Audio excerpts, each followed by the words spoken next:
সমস্যা হয়। দেখেন এখানে যে আমার এই যে হলুদ আইকনে একটা নিচের দিকে টাইম উঠতেছে, একটা হলুদ বাড়ে। ভাই একটু মিউট করেন প্লিজ। অভিষেক অভিষেক রায় ভাই একটু মিউট করে নেন প্লিজ। দেখেন আমার স্ক্রিনের নিচে একটা হলুদ বাড়ে, এখানে একটা টাইম উঠতেছে। এটা যদি আমার এভাবে থাকে, অভিষেক ভাই মিউট করে নেন। এটা যদি এভাবে থাকে, এই যে সেকেন্ড উঠতেছে, তার মানে ক্লাসের রেকর্ডিং হচ্ছে। আর যদি যখন এখানে টাইমটা উঠতেছে, অর্থাৎ ক্লাসটা আমাদের রেকর্ডিং হচ্ছে। ওকে, এবার ইনস্টলের বিষয়ে আসি। যারা যারা ইনস্টল করতে পারেননি, ফাইলটা ডাউনলোড করার পর, অর্থাৎ 2014 ভার্সন ডাউনলোড করার পর এটা এক্সট্রাক্ট করলে আপনারা এই রকম কয়েকটা ফাইল পান। তাহলে প্রথমত আপনাদের যেটা করতে হবে, ইন্টারনেট কানেকশন বন্ধ করতে হবে। ইন্টারনেট কানেকশন পিসিতে রাখা যাবে না। এটা আসলে অনেকে হয়তো এই ছোট্ট ছোট্ট কিছু কিছু মিসিং করলে আপনার এই কাজগুলো কিন্তু হবে না। তাহলে প্রথমত ইন্টারনেট কানেকশন বন্ধ করতে হবে। তারপর অ্যাডোবি ফটোশপ 2014 এর ভিতরে আসলেন, এখান থেকে লেখা আছে সেটআপ। সেটআপ ফাইলে ক্লিক করার পর কোন বিষয়টা আসবে আমি ভিডিওতেই দেখাই দিই। আমাদের লাস্ট যে ভিডিওটা ছিল, দেখি আমার ডাউনলোড করা আছে কিনা। অনেকেই সমস্যায় যেহেতু পড়তেছেন, এই কারণে এটা রিপিট করতেই হচ্ছে। আমি ওই ভিডিও দেখে দেখে করছি ভাইয়া। আচ্ছা ঠিক আছে, এই যে দেখেন যে আপনি কোন স্টেপটা মিসিং করছেন কিনা, এই বিষয়টা এখান থেকে আসি। ভাইয়া আমি ডাউনলোডই করতে পারছি না। আচ্ছা ঠিক আছে, এটা কিভাবে করব একটু যদি বলে দিতেন। আচ্ছা ডাউনলোডের বিষয়টা দেখাই দিই। এই যে এখানে আসলেন, এখানে আসার পর এরকমটাই তো আপনাদের ওয়েবসাইটে শো করাবে। এখানে রাইট বাটন ক্লিক করে এখানে ডাউনলোডে ক্লিক করলে এটা আপনার ডাউনলোড হওয়া শুরু করবে। কিছুটা হয়তো সময় নিতে পারে, যাদের ইন্টারনেট স্পিড স্লো, কিছুটা সময় পর আপনার এটা ডাউনলোড হওয়া শুরু করবে। এদিকে যেহেতু অন্যরা ডাউনলোড করতে পারছে, সেহেতু আপনিও পারবেন। আচ্ছা আমি এটা ইউটিউব থেকে প্লে করি, এখান থেকে প্লে কি হবে ফ্রিলি?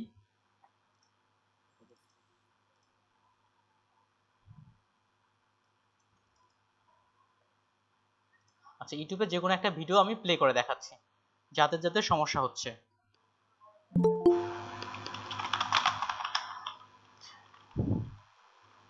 দেখেন, তাহলে প্রথমত আপনার নেট কানেকশন বন্ধ করলেন, তারপরে এখানে সেটআপে ডাবল ক্লিক করলেন। নেট কানেকশন অবশ্যই বন্ধ থাকবে। করার পর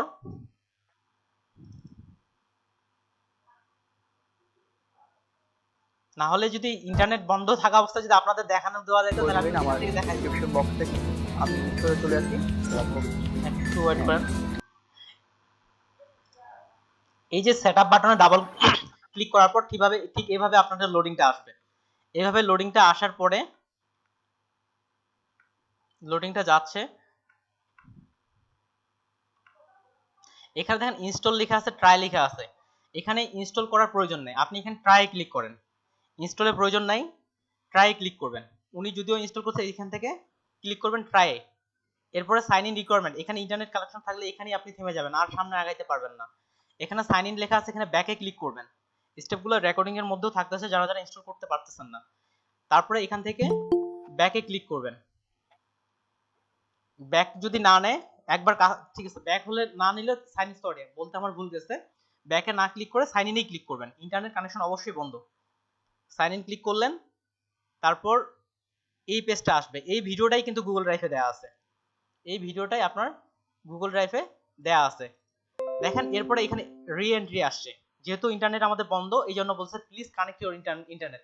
এখানে বলতেছে ইন্টারনেট কানেকশন করতে, তারপরেও আপনি ইন্টারনেট কানেকশন করবেন না, কেননা আমরা এটা ক্র্যাক করতেছি, অর্থাৎ ফ্রিতে চালাচ্ছি। এই জন্য এটা না করে আপনি সাইন ইন লেটারে ক্লিক করবেন।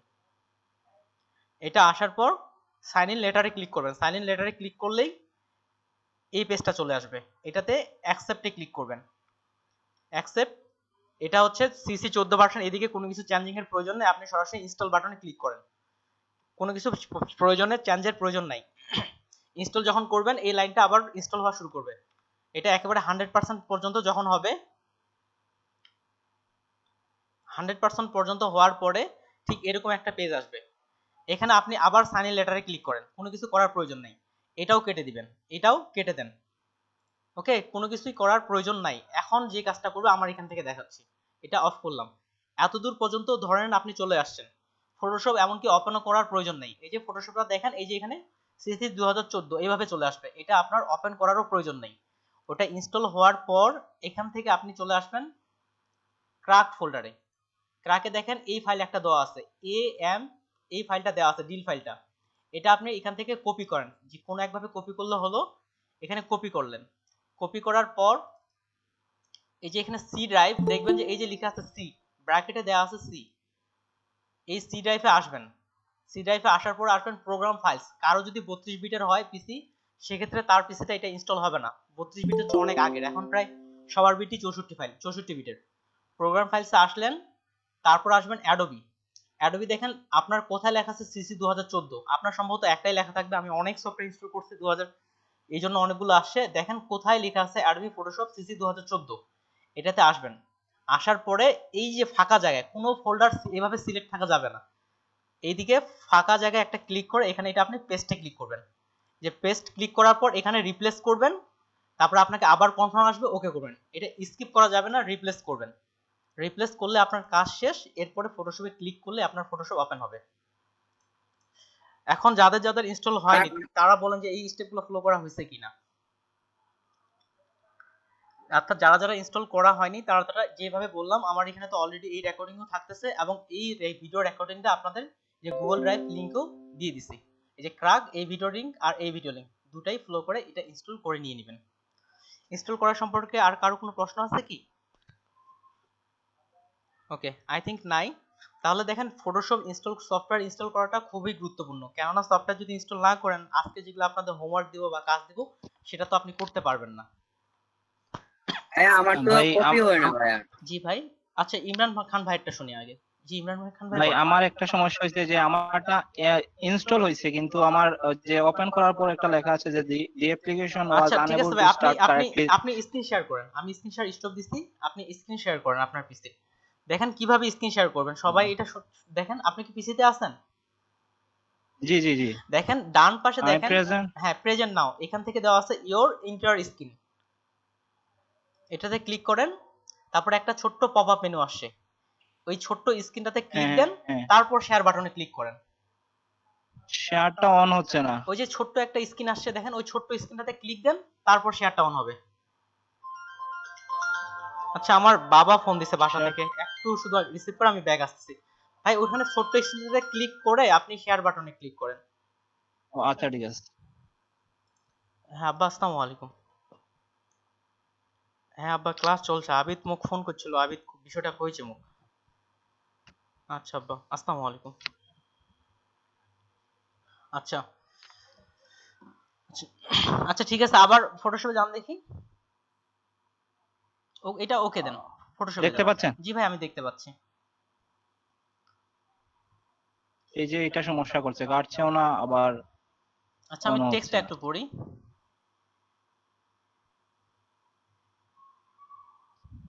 আমি যেটা সেই ভার্সনটাই তো, তাই না? ওটাই তো দেখতেছি।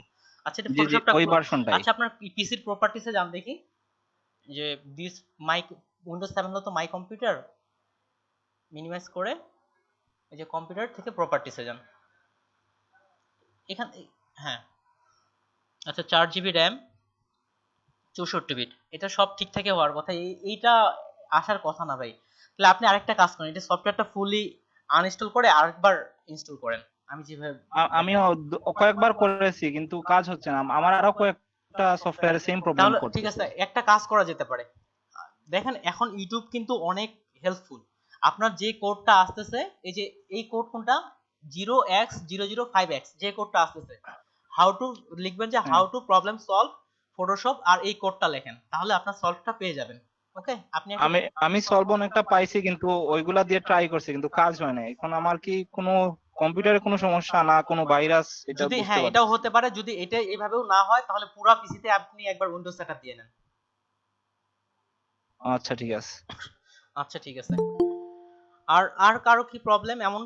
তাহলে ভাইয়া, আমার তো জি কপি হইতেছে না ওইটা। আচ্ছা এবার আপনি স্ক্রিন শেয়ার করেন ভাই, আপনি স্ক্রিন শেয়ারটা স্টপ দেন, ওই যে লেখা আছে স্টপ শেয়ারিং, হ্যাঁ আপনি স্ক্রিন শেয়ার করেন।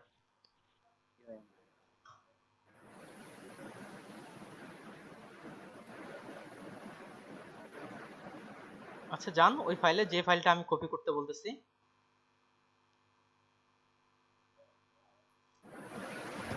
আচ্ছা এটা আপনি এক্সট্রাক্ট করেন, এটা ফাইলটা আপনি এক্সট্রাক্ট করে নেন, এটা ক্লোজ করেন, ফাইলটা প্রথমে ক্লোজ করেন।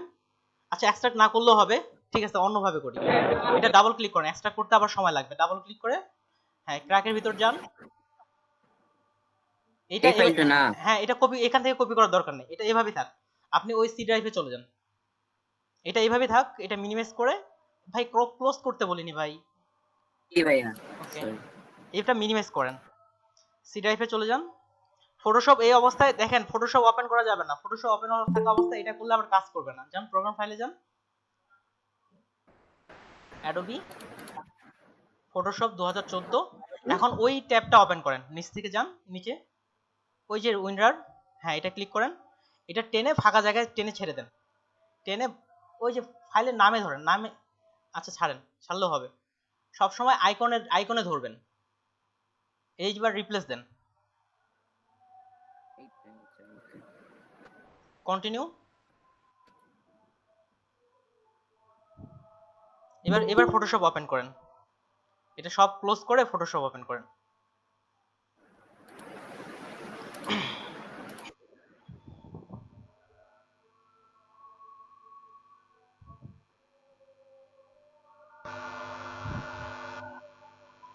Okay I think problem solve. আপনি স্ক্রিন শেয়ার এবার স্টপ করতে পারেন। ওকে আর কারো সমস্যা? আর কারো সমস্যা নেই, তাহলে আমি ক্লাসের বিষয়ে চলে যাচ্ছি। আমি ধরে নিলাম যে আপনাদের সবারই ফটোশপ ইনস্টল করা আছে। আমি এবার স্ক্রিন শেয়ার দিচ্ছি। আর আমি যখন কাজ করব, আমি প্রশ্ন নেয়ার ক্ষেত্রে আপনাদের বলবো, কিংবা আমাকে সাথে সাথে না বুঝলে আমাকে সাথে সাথেই প্রশ্ন করতে পারেন।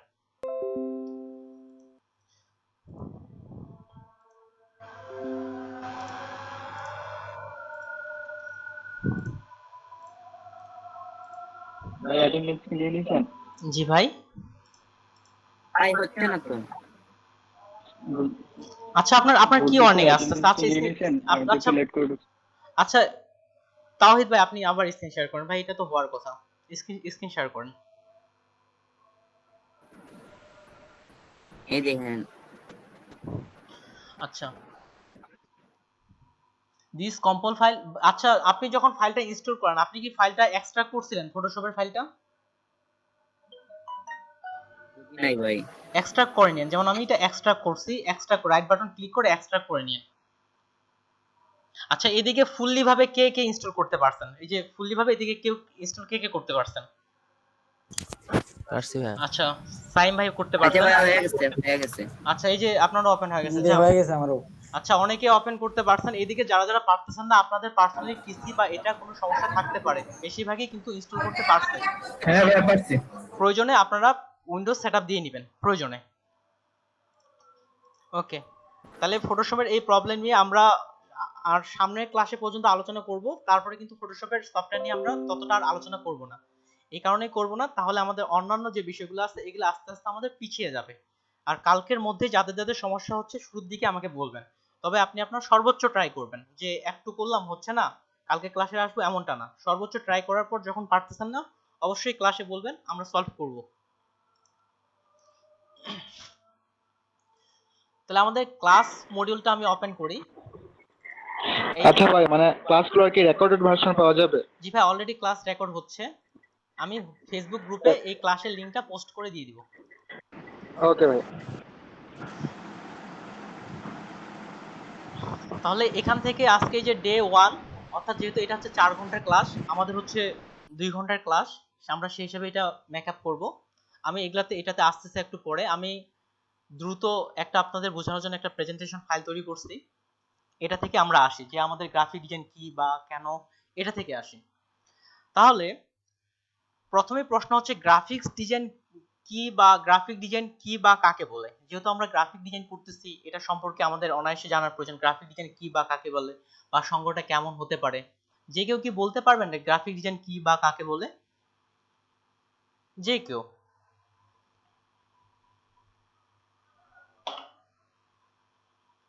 ওকে ঠিক আছে। তাহলে গ্রাফিক শব্দের আবিধানিক অর্থ আমি ডিকশনারি থেকে যেটা দেখলাম, এখানে বলা হচ্ছে অঙ্কন বিষয়ক জ্ঞান। এটা হচ্ছে গ্রাফিকের ক্ষেত্রে, গ্রাফিক্সের ক্ষেত্রে। আর ডিজাইন শব্দের অর্থ হচ্ছে নকশা। তাহলে সহজ ভাষায় আসতেছে অঙ্কন বিষয়ক জ্ঞান বা নকশা, এই জাতীয় একটা অর্থ আসতেছে। এখন গ্রাফিক্স ডিজাইন যদি আপনি সিম্পল ভাবে দেখতে চান, আমাদের আশেপাশে যা কিছু দেখতেছি সবগুলাই কিন্তু গ্রাফিক ডিজাইনেরই অন্তর্ভুক্ত বলতেছে। এমনকি দেখেন এই যে আমরা যে কম্পিউটার উইন্ডোজ কোড দেখতেছি এটাও দেখেন এক ধরনের একটা ডিজাইন। এমনকি এই যে আপনি ফটোশপ যে একটু আগে ইনস্টল করলেন, এই যে ফটোশপের আইকন, এটাও কিন্তু গ্রাফিক্সের অন্তর্ভুক্ত।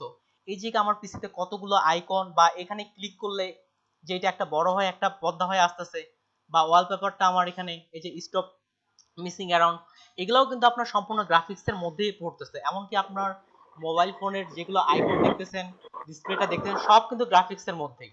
এটা দেখতেছি আমরা ইলেকট্রনিক্স মিডিয়ার ক্ষেত্রে, কিন্তু আমরা যদি আমাদের বাইরের দিকে তাকাই, দেখেন যে এই যে যত পোস্টার ব্যানার থেকে শুরু করে সব জায়গায় কিন্তু আপনার গ্রাফিক্সের ডিজাইনটা আওতাভুক্ত। কেননা গ্রাফিক্সের মানে মাধ্যমে, ভিজুয়াল কমিউনিকেশন আর কি ভাইয়া। হ্যাঁ, গ্রাফিক্সের মাধ্যমেই কিন্তু এই বিষয়টা তুলে ধরা হচ্ছে।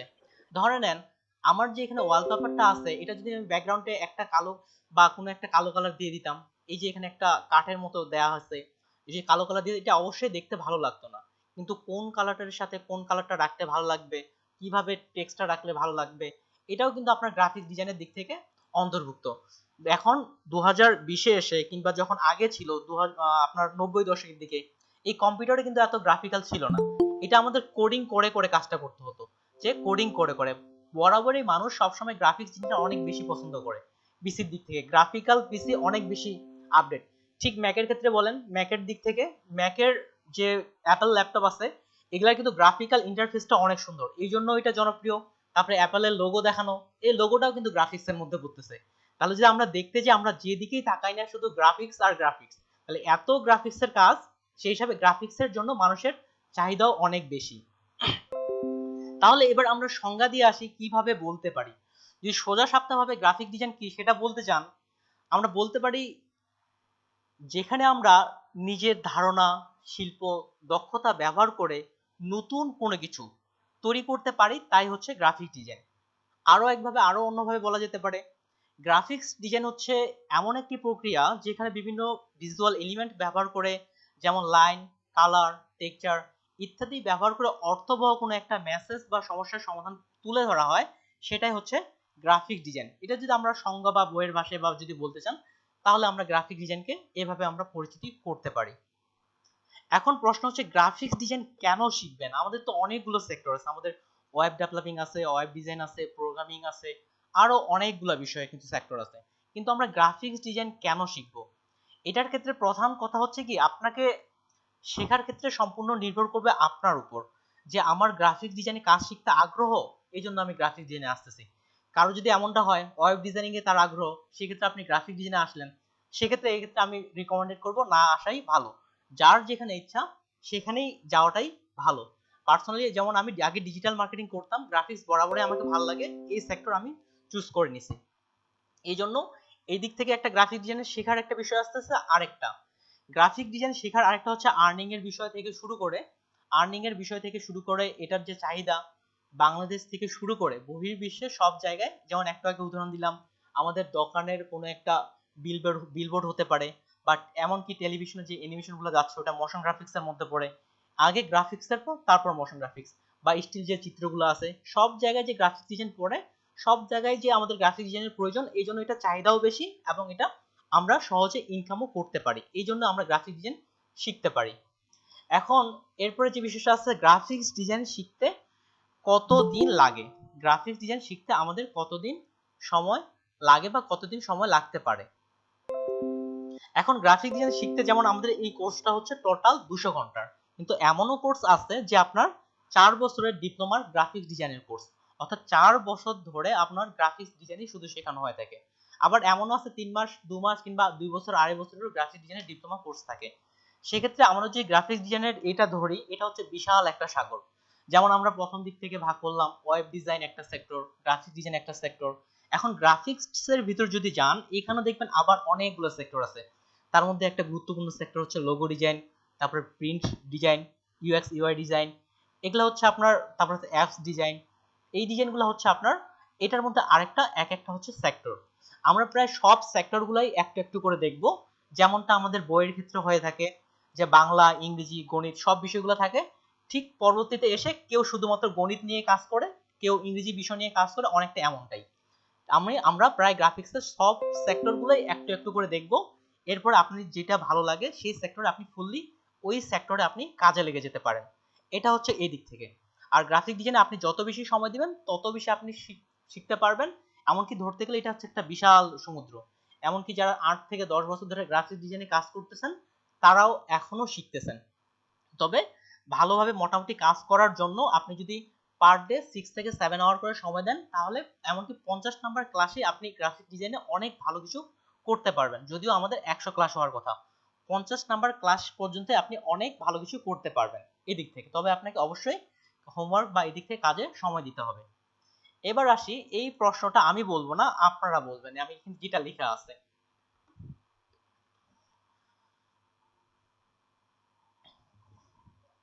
আমি কি অফলাইন হয়ে গেছি? না ভাই।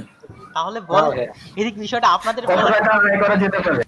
কত টাকা আয় করা যেতে পারে এটা আমি কেন বলতেছি না, আপনাদের মাথায় দেখেন টাকার বিষয়টা ভাই এটা কাজের উপর নির্ভর করে আমি কত টাকা আয় করব।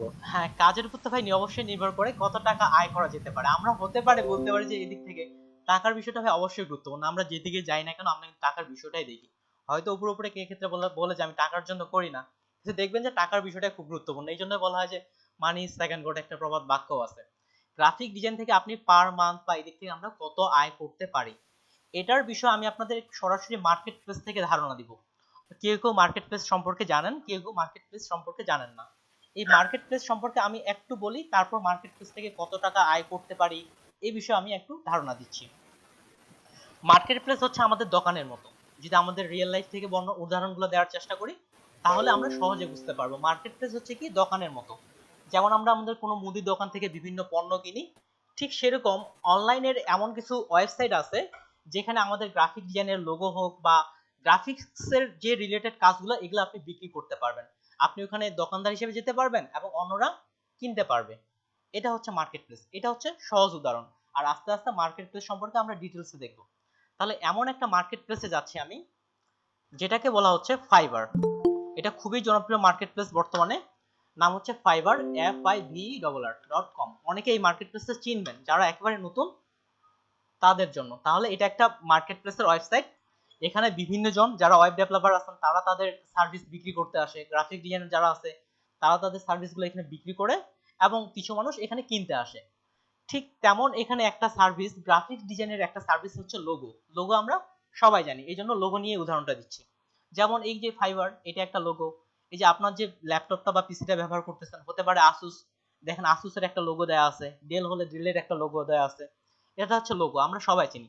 লোগোর মূল্য কত বা লোগো থেকে একটা মানুষ কত আর্ন করতে পারে এই বিষয়টা আমরা এখান থেকে আইডিয়া নিই। তাহলে LOGO লোগো লিখে আমি এখানে সার্চ করলাম। এখান থেকে আমি কয়েকটা ডিজাইন আমি ওপেন করব শুরুর দিক থেকে। যেমন একটা, দুটা, তিনটা, চারটা। এই যে এখানে ডিজাইনগুলো দেখতেছেন এটা এক একটা পণ্য হিসেবে ধরতে পারেন। এটা এক একটা লোগোর পণ্য বা এটা একটা পণ্য। জাস্ট এই দিক থেকে উদাহরণ দিচ্ছি। এনার ক্ষেত্রে আচ্ছা আমি এই তিনটা ওপেন করলাম।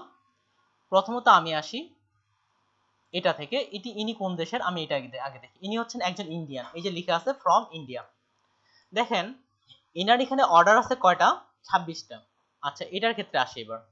ইনি কোন দেশের, ইনিও ইন্ডিয়ার। ইনি বর্তমান 77 জন মানুষ ইনাকে ওনার কোম্পানির জন্য লোগো তৈরির জন্য ইনাকে বলছে। কতজন মানুষ? 77 জন মানুষ, টোটাল 27 জন মানুষ বলছে। আর ইনি একটা লোগো তৈরি করার জন্য নেয় $25। এছাড়া উনি $65, $95 এভাবে নিয়ে থাকে। আমি সেই হিসাবে তিনটার দিক থেকে গড়ে আমি $50 ধরতেছি। এই যে 65 আছে এখানে অনেক নেই, আমি গড়ে ধরছি $50 উনি একটা লোগোর জন্য তৈরি করতে নেয়। সময় নেয় কতদিন?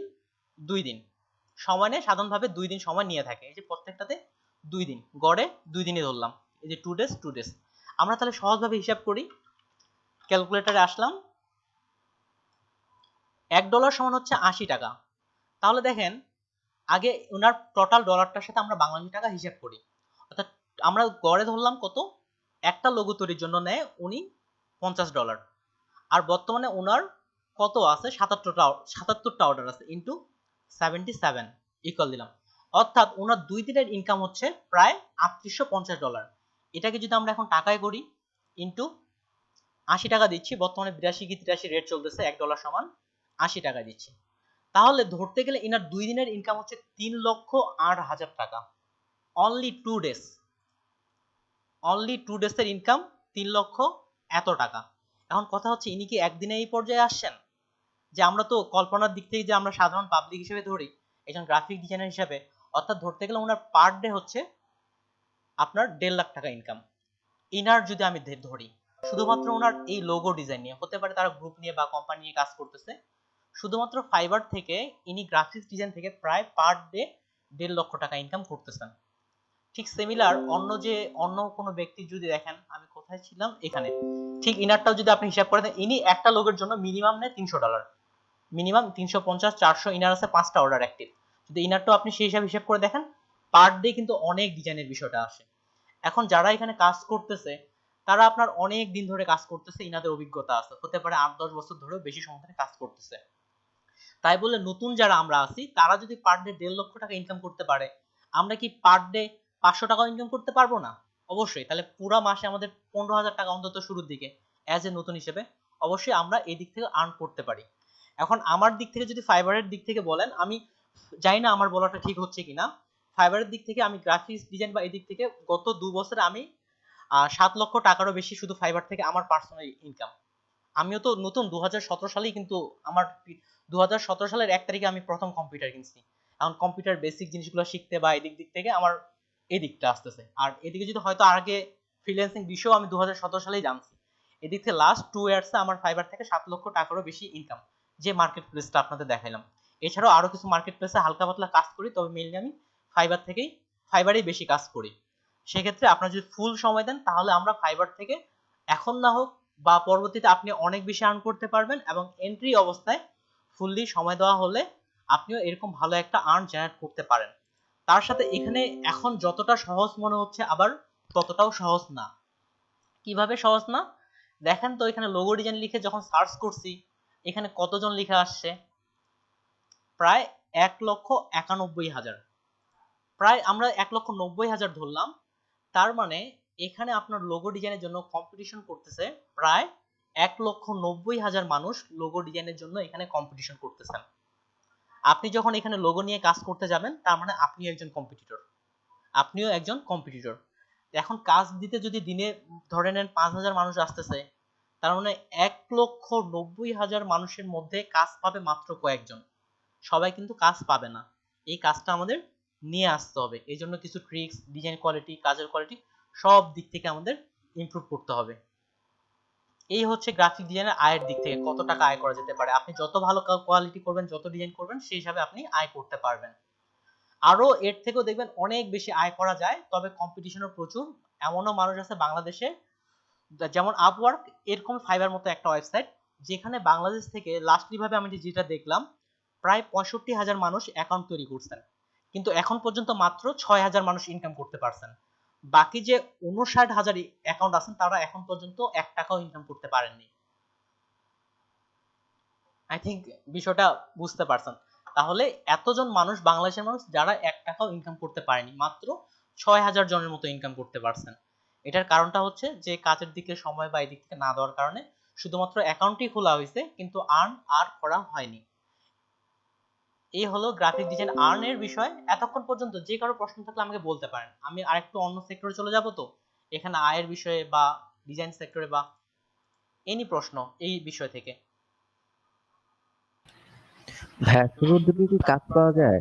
কিসের? কারণ এত প্রফেশনাল মানুষের ভিতরে কি এই ফাইবারে কাজ মিলবে আমাদের? ফাইবারে কাজ পাওয়ার ক্ষেত্রে জি, মানে প্রথম দিকে তো এখানে তো গ্রাফিক্সে দেখতেছি যে অনেক এক্সপেরিয়েন্স লোকজন জি আছে। অনেক এক্সপেরিয়েন্স তো লাগে। জি জি, তো সেক্ষেত্রে আমরা যারা নতুন আছি তারা কিভাবে কাজ পাবো? আচ্ছা, নতুনদের ক্ষেত্রে কাজ পাওয়ার কিছু ট্রিক্স আপনাদের বলবো।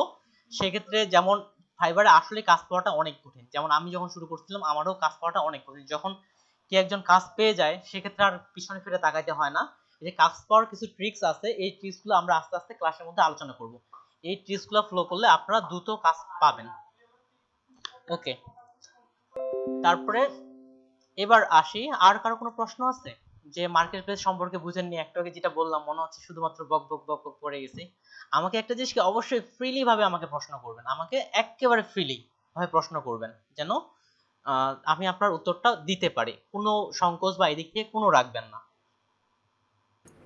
আদাব ভাইয়া। হ্যাঁ ভাইয়া আদাব। ভাইয়া কি মার্কেট প্লেস, আপওয়ার্ক, তারপর পিপল পাওয়ার আওয়ার জি এগুলো হ্যাঁ, কি দেখানো হবে?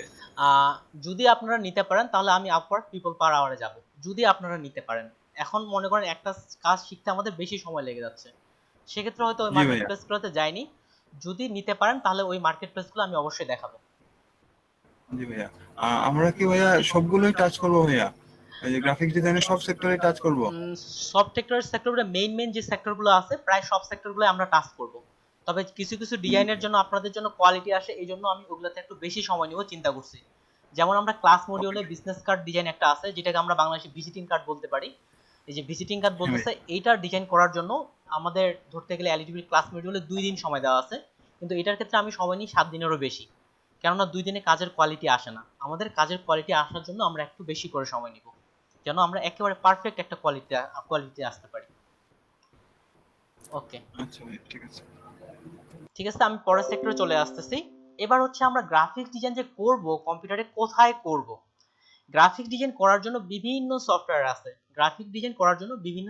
আছে, যেমন আমরা টাইপের কাজ মাইক্রোসফট ওয়ার্ডে করি, এটার জন্য আপনার আরো কিছু আলাদা আলাদা সফটওয়্যার আছে, কিন্তু মাইক্রোসফট ওয়ার্ডটাই জনপ্রিয়। ঠিক সিমিলার গ্রাফিক ডিজাইন করার জন্য আপনার জনপ্রিয় দুটি সফটওয়্যার, একটার নাম হচ্ছে অ্যাডোবি ফটোশপ আর একটার নাম হচ্ছে অ্যাডোবি ইলাস্ট্রেটর। একটা হচ্ছে অ্যাডোবি ফটোশপ আর একটার নাম হচ্ছে অ্যাডোবি ইলাস্ট্রেটর।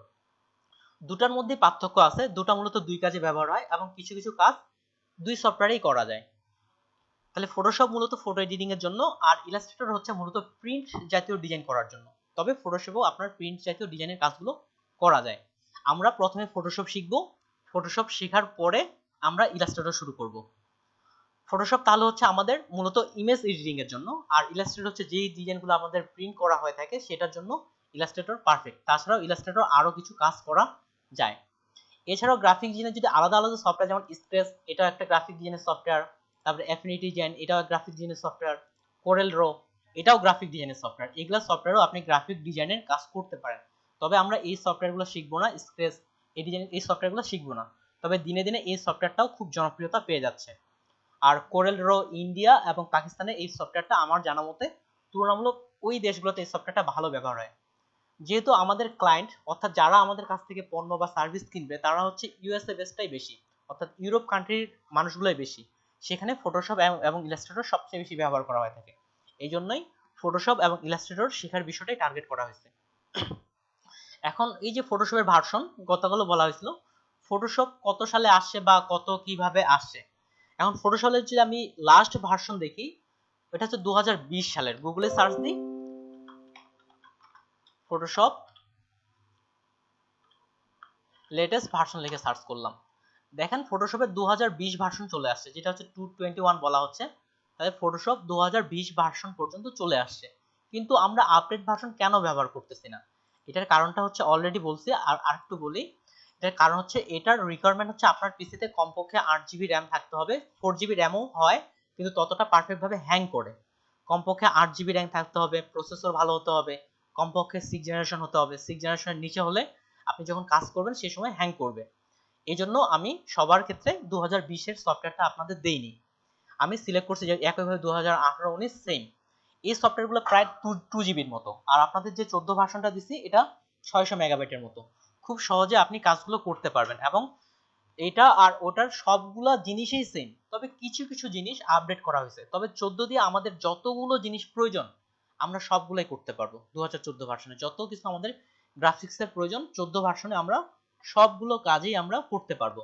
আর তবে আপনাদের যাদের কাছে অ্যাডোবি ফটোশপ 7.0 8.0 আছে, এগুলো হচ্ছে 2001 সালের ভার্সন। এগুলো হচ্ছে 2001 সালের ভার্সন। আমি একটা ফোন রিসিভ করতেছি প্লিজ। আচ্ছা ঠিক আছে, আসলে ভাই হোয়াটসঅ্যাপ গ্রুপের লিংকটা কি দেওয়া যাবে? ওইটাতে তো আমরা নাই, আচ্ছা যারা নাই আচ্ছা তারা অ্যাড আচ্ছা হয়ে ঠিক আছে গেলাম। ভাই, ক্লাসের শেষে আমি আপনাদের অ্যাড করে নিচ্ছি। আচ্ছা ঠিক আছে, আসি, ধন্যবাদ। তাহলে এখানে সর্বশেষ ভার্সন আছে 2020, এই জন্য আমরা 2014 ব্যবহার করতেছি। তাহলে আর ইলাস্ট্রেটর যেহেতু আমরা পরে শিখবো, ইলাস্ট্রেটরের ক্ষেত্রে আমরা কত ভার্সন ব্যবহার করব তখন আপনাদের আমি ক্লাসের মধ্যে বলে দিব যে আমরা ইলাস্ট্রেটরের এত ভার্সন ব্যবহার করব। তাহলে আমি এখন ফটোশপ পুরো সফটওয়্যারটাই ওপেন করি। ফটোশপ সফটওয়্যারটা আমরা ফুললি প্রথম থেকে ওপেন করি। এই যে হলে আমি ফটোশপ আপনাদের এখানে ডেস্কটপের আইকন চলে আসতে পারে, কিংবা এখান থেকে দেখেন যে কোনো এখানে আপনার ফটোশপ 2014 ভার্সন এভাবে চলে আসবে। যত ভার্সন দিবেন সেই হিসাবে লেখা চলে আসবে, যেমন 20 আছে 14 আছে, যেহেতু আমরা 14তে শিখবো এই জন্য ফটোশপ সিসি 2014তে আমি ওপেন করলাম। তাহলে ফটোশপ আপনার পিসির উপর ভিত্তি করে, আপনার পিসির কনফিগারেশনের উপর ভিত্তি করে, কনফিগারেশন বলতে পিসি যেমন শক্তিশালী পিসি আছে, দুর্বল পিসি আছে, এটার উপর ভিত্তি করে আপনার এটা ওপেন হতে সময় নেবে। দেখবেন যে আমার হয়তো 30 সেকেন্ডে ওপেন হলো, কারো 1 মিনিট লাগতেছে, কারো 10 সেকেন্ড লাগতেছে। যার পিসির কোয়ালিটি, র্যাম, রোম বা প্রসেসর যত ভালো হবে তার পিসিতে তত ভালো কাজ করবে। তাহলে আমরা ফটোশপটা ইনস্টল করার পর বা ক্র্যাক করার পর ঠিক এরকম দেখতে পাই, ঠিক এমনটাই কিন্তু দেখতে পাচ্ছি। এখন আমাদের কোনটা কি এই বিষয়ে আমরা এখন একটা পরিচিতি নিব, বা কোনটাকে কি বলা হয় এই বিষয়ে একটা পরিচিতিতে আসি। তাহলে দেখেন উপরের যে বারটা আছে, এই যে উপরে দেওয়া আছে file, edit, image, layer, type, select, filter, এগুলাকে বলা হচ্ছে আপনার মেনু বার। অবশ্যই আমি খাতা নিয়ে বসার কথা বলছিলাম, এই বিষয়গুলো আমি ক্লাসের যে কাউকে আমি নাম ধরে আমি প্রশ্ন করব যে এটাকে কি বলা হয় বা এই জিনিসটা কি, আমি যে কাউকে ক্লাসে নাম ধরে প্রশ্ন করতে পারি সেই বিষয়ে এই বিষয়গুলো আপনারা লিখে রাখবেন। যে ভিডিওতে আসলে আবার দেখবো এমনটা কিন্তু না, যে এদিক থেকে আপনারা এই বিষয়গুলো লিখবেন। তাহলে উপরে যেটাকে বলা হচ্ছে ফাইল, এডিট, ইমেজ, লেয়ার, এগুলোকে বলা হচ্ছে মেনু বার। যখন আপনি এটাতে ক্লিক করতেছেন এই যে ভিতরে কিন্তু আরো কিছু অপশন আসছে, এগুলোকে বলা হচ্ছে আপনার সাব মেনু। তাহলে উপরটা মেনু বার, নিচেরটা হচ্ছে সাব মেনু। আর নিচের যে বারটা আছে এই বারটাতে আমি একটু পরে আসতেছি, এই পাশের এই বারটাতে আসি, এটাকে বলা হচ্ছে টুল বার। আর এগুলা এক একটা হচ্ছে টুল, এই প্রত্যেকটা টুলের নাম আছে, আমরা আশা করি প্রত্যেকটা টুলেরই কাজ দেখব। তাহলে এটার নাম হচ্ছে টুল বার, এগুলো এক একটা হচ্ছে টুল। একটা জিনিস লক্ষ্য করে দেখেন, এই যে উপরে আমি যখন এই টুলে ক্লিক করতেছি অপশনগুলো একরকম, এই টুলে যখন ক্লিক করতেছি এগুলো আরেকটা একরকম, এই টুলে ক্লিক করতেছি দেখেন উপরের এগুলা চেঞ্জ হয়ে যাচ্ছে, যখন যে টুলে ক্লিক করতেছি এটা চেঞ্জ হয়ে যাচ্ছে, অর্থাৎ অপশনগুলো চেঞ্জ হয়ে যাচ্ছে। তাহলে খুব সহজে আমরা এটাকে বলতে পারি অপশন বার। তাহলে উপরেরটা মেনু বার, ভিতরেগুলো হচ্ছে সাব মেনু, এটা টুল বার, আর এটা হচ্ছে অপশন বার। এই যে অপশনগুলো এক এক সময় এক একটা আসছে, এই জন্য আপনাকে এটাকে অপশন বারও বলতে পারি। তারপরে এ পাশে আসি, এই যে এ পাশে যেমন কালার, সোয়ারেস বা অ্যাডজাস্টমেন্ট, স্টাইল, এই যে এখানে আমরা যে অপশনগুলো, লেয়ার, চ্যানেল, যে অপশনগুলো দেখতেছি এগুলাকে বলা হয় ফ্লোটিং প্যানেল। ফ্লোটিং শব্দের অর্থ আমি ডিকশনারিতে দেখতেছিলাম, ওখানে দেওয়া আছে ভাসমান শব্দ। ফ্লোটিং শব্দের অর্থ হচ্ছে ভাসমান, অর্থাৎ যেমন লেয়ারটা এই পাশে আপনি টেনে বাইরে নিয়ে আসতে পারবেন, এই যে এটা ভাসমান, যেখানে ইচ্ছা আপনি রাখতে পারতেছেন, এটাকে বলা হচ্ছে আপনার ফ্লোটিং প্যানেল। এ পাশে যেগুলো আছে যেমন এটা, আপনার যদি মনে হয় লেয়ার এই পাশে রাখবেন আপনার কাজের জন্য সুবিধা হচ্ছে, এটা আপনি এই যে এই পাশেও রাখতে পারেন। এই যে ধরে এখানে রাখলাম, এই যে ব্লু কালার আসছে তার মানে এটা এখানে লেগে যাবে। আপনার কাজের সুবিধার্থে আপনার যেখানে ইচ্ছা আপনি এটা রাখতে পারেন। টুল বারটা যদি মনে হয় এই পাশে রাখবো না, এই পাশে আপনি এইভাবে রাখতে পারেন, আপনার কাজের যেভাবে সুবিধা সেভাবে আপনি রাখতে পারবেন। তাহলে এই পাশে এটা টুল বার, আর এগুলা এক একটা হচ্ছে আপনার ফ্লোটিং প্যানেল। এখন দেখেন আর মধ্যখানে এই যে বিশাল একটা ব্ল্যাঙ্ক স্পেস দেখতেছি এটা হচ্ছে ওয়ার্ক স্পেস। তাহলে মধ্যখানে যেটা দেখতেছি এটা হচ্ছে ওয়ার্ক স্পেস। আর তাহলে menu bar, sub menu, option bar, tool bar, আর এগুলো হচ্ছে ফ্লোটিং প্যানেল। ফ্লোটিং প্যানেলের উপরে দেখেন একটা ছোট্ট একটা ঘর দেওয়া আছে, ফ্লোটিং প্যানেল উপরে ছোট্ট একটা ঘর দেওয়া আছে, যেমন দেখা যাচ্ছে essential, motion, painting, photography, typography, এমন একটা জিনিস দেওয়া আছে। দেখেন আমরা বর্তমানে আছি এসেনশিয়ালে, এখান থেকে চলে আসলাম আমি পেইন্টিং এ। দেখেন এগুলো চেঞ্জ হয়ে যাবে, বুঝলাম পেইন্টিং এ। দেখেন এই যে এখানে কিছু ব্রাশের চিহ্ন চলে আসছে, সেই ব্রাশ চলে আসছে, কিছু অনেকগুলা কালার চলে আসছে। অর্থাৎ ফটোশপে যে অনেকগুলা বিভিন্ন ধরনের কাজ করা হয় থাকে, যারা আর্ট নিয়ে কাজ করে, পেইন্টিং নিয়ে কাজ করে, তারা যদি এই প্যানেলে কাজ করে তাহলে তাদের কাজের সুবিধা হবে। ওই কাজের জন্য আমাদের যে সকল টুলগুলো প্রয়োজন হয় সেগুলো এখানে চলে আসছে। তারপরে এই যে লেখা আছে মোশন, যারা মোশন নিয়ে কাজ করে তারা এইভাবে প্যানেলটা যদি কাজ করে তাদের জন্য এটা সুবিধা হবে। জি বলেন। ওকে, তারপরে এখানে দেওয়া আছে আপনার অনেকগুলো আছে টাইপোগ্রাফি বলতে, অর্থাৎ টেক্সট নিয়ে যারা লেখালেখি নিয়ে কাজ করে তাদের জন্য হচ্ছে এটা। এই যে এখানে টেক্সটের টিতে হচ্ছে টেক্সট, টেক্সটের বিভিন্ন অপশনগুলো চলে আসছে। এটা আপনি যে বিষয় নিয়ে কাজ করবেন পরবর্তীতে সেই বিষয়টা এখানে রাখতে পারেন। এখন প্রশ্ন হচ্ছে আমরা নতুন অবস্থায় কোনটা রাখবো।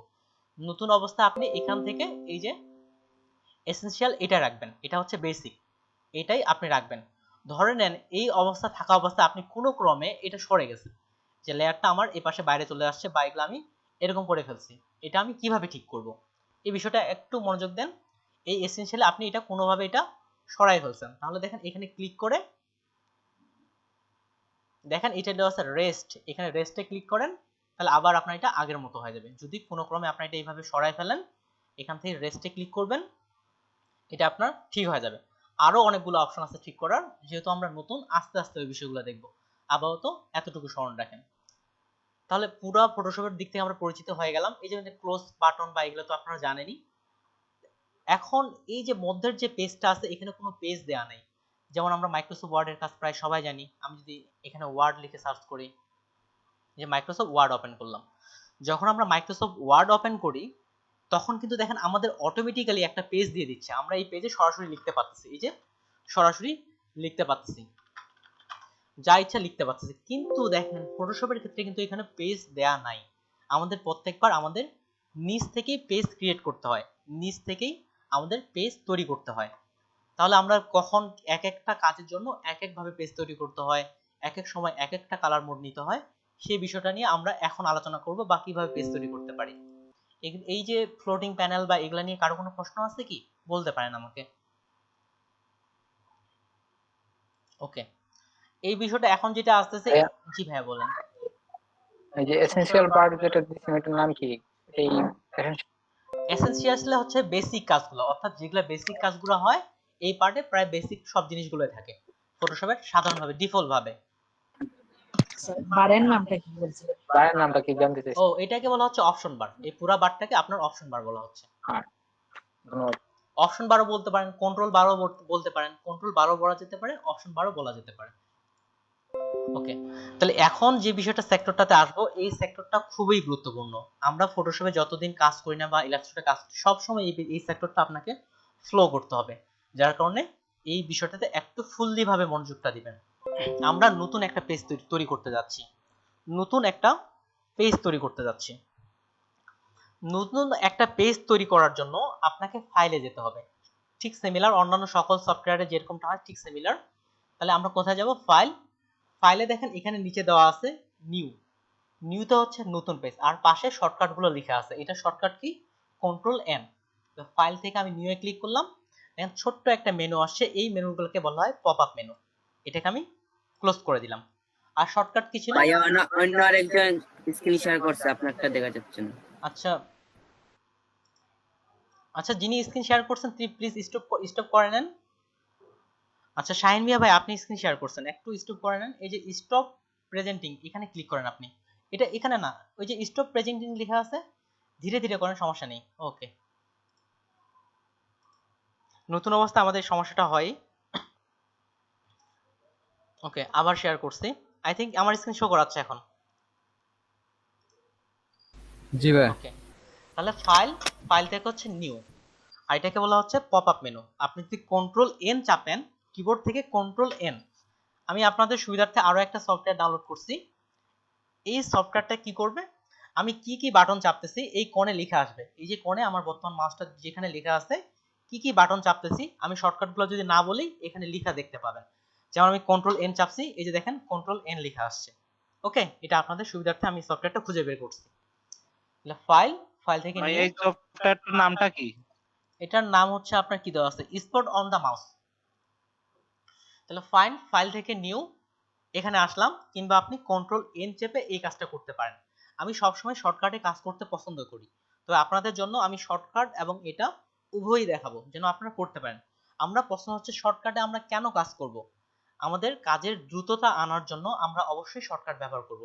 যখন আপনার অনেকগুলো কাজ হয়ে যাবে, অনেক সময় কম, এতে আপনি যখন শর্টকাট ব্যবহার করবেন তখন অনেক দ্রুত কাজগুলো করতে পারবেন।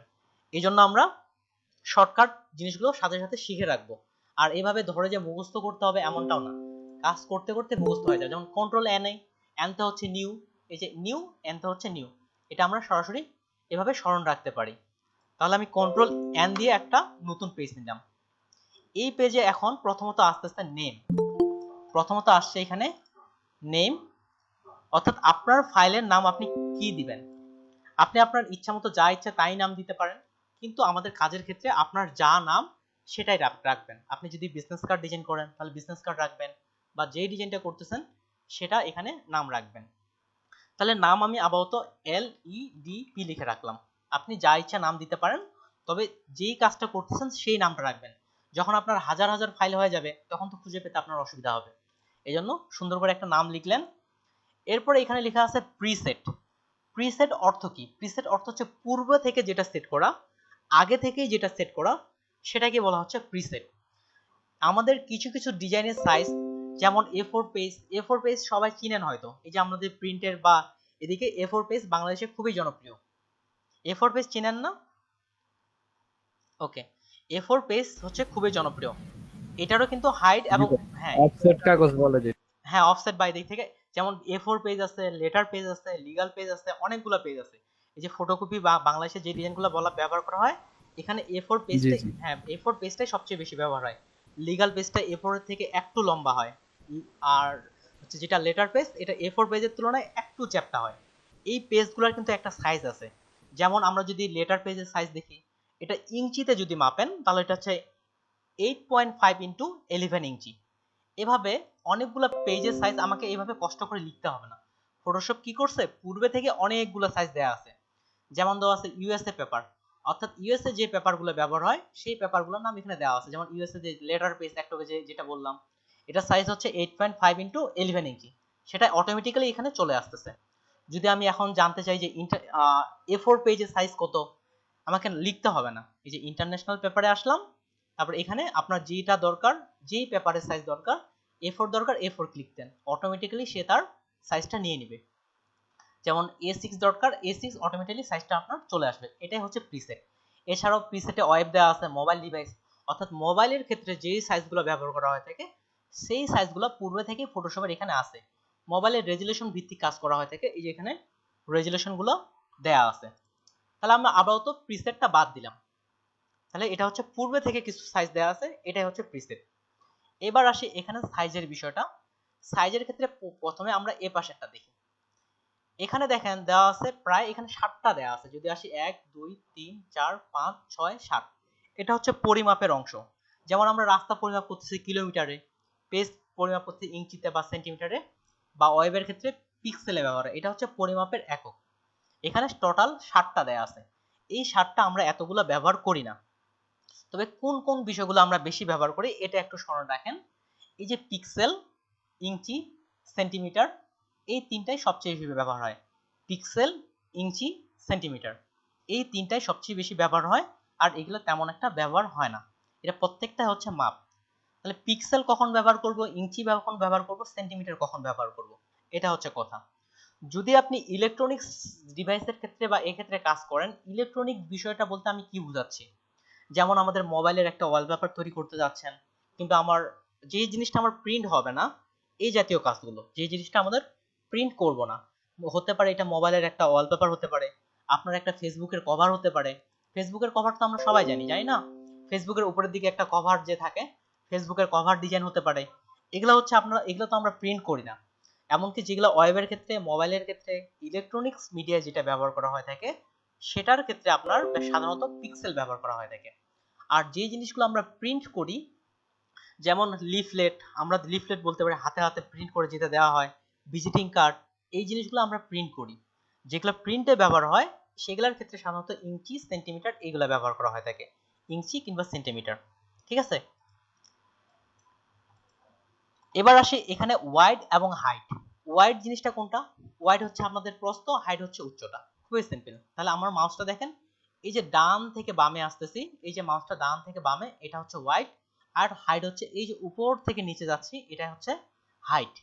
এখন ওয়াইড কত নিব, হাইট কত নিব, এখানে সাইজটা আপনার ডিজাইনের উপর ভিত্তি করে সাইজটা এক এক সময় এক এক রকম হয়।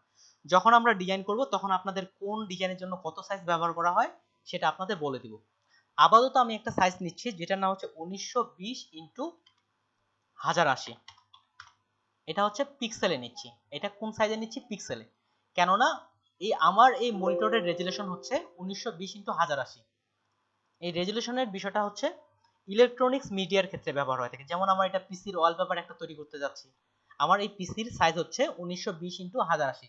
ঠিক আপনার পিসির ক্ষেত্রে হতে পারে 1366 ইন্টু 766, 1280 কিন্তু 720।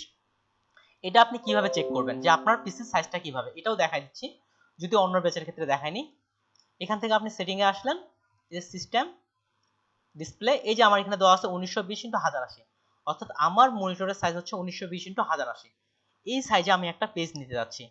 তাহলে আমি এখানে লিখলাম, ফাইল থেকে নিয়ে এখানে 1920x1080। এটা কিন্তু ইঞ্চিতে করবেন না, ইঞ্চিতে দিলে কিন্তু পিসি আপনার হ্যাং লেগে যেতে পারে। এটা ওয়েবের জন্য এত পিক্সেলে, ইঞ্চিতে করলে বিশাল বড় একটা পেজ তৈরি হবে। সেহেতু এটা আমি ওয়েবের জন্য আপাতত করতেছি, আমার ডিসপ্লে আমার মনিটরের জন্য। সেই হিসাবে আমি এটা পিক্সেল রাখলাম, সাইজ রাখলাম 1920 আর হাইট রাখলাম 1080। তাহলে আমরা কাজের ক্ষেত্রে এক এক সময় এক এক সাইজ প্রয়োজন হয়, আর যখন আমরা সামনে ডিজাইন করব তখন আপনাদের আমি বলে দিব যে আমরা কোনটা ডিজাইনের জন্য কতটা সাইজ নিব। এবার আসি রেজুলেশন। এই রেজুলেশনের বিষয়টা কি? এটা আপনার ডিজাইনের একটা কোয়ালিটি বলতে পারি আমরা। যদি আমরা প্রিন্টের জন্য কাজ করি, যেই ডিজাইনটা আপনি প্রিন্ট করবেন, তাহলে রেজুলেশন কত হবে? 300। এই জিনিসটা লিখে রাখেন, এটা অবশ্যই করতে হবে। যদি আপনি প্রিন্ট করেন কোনো ডিজাইন, তাহলে হবে 300।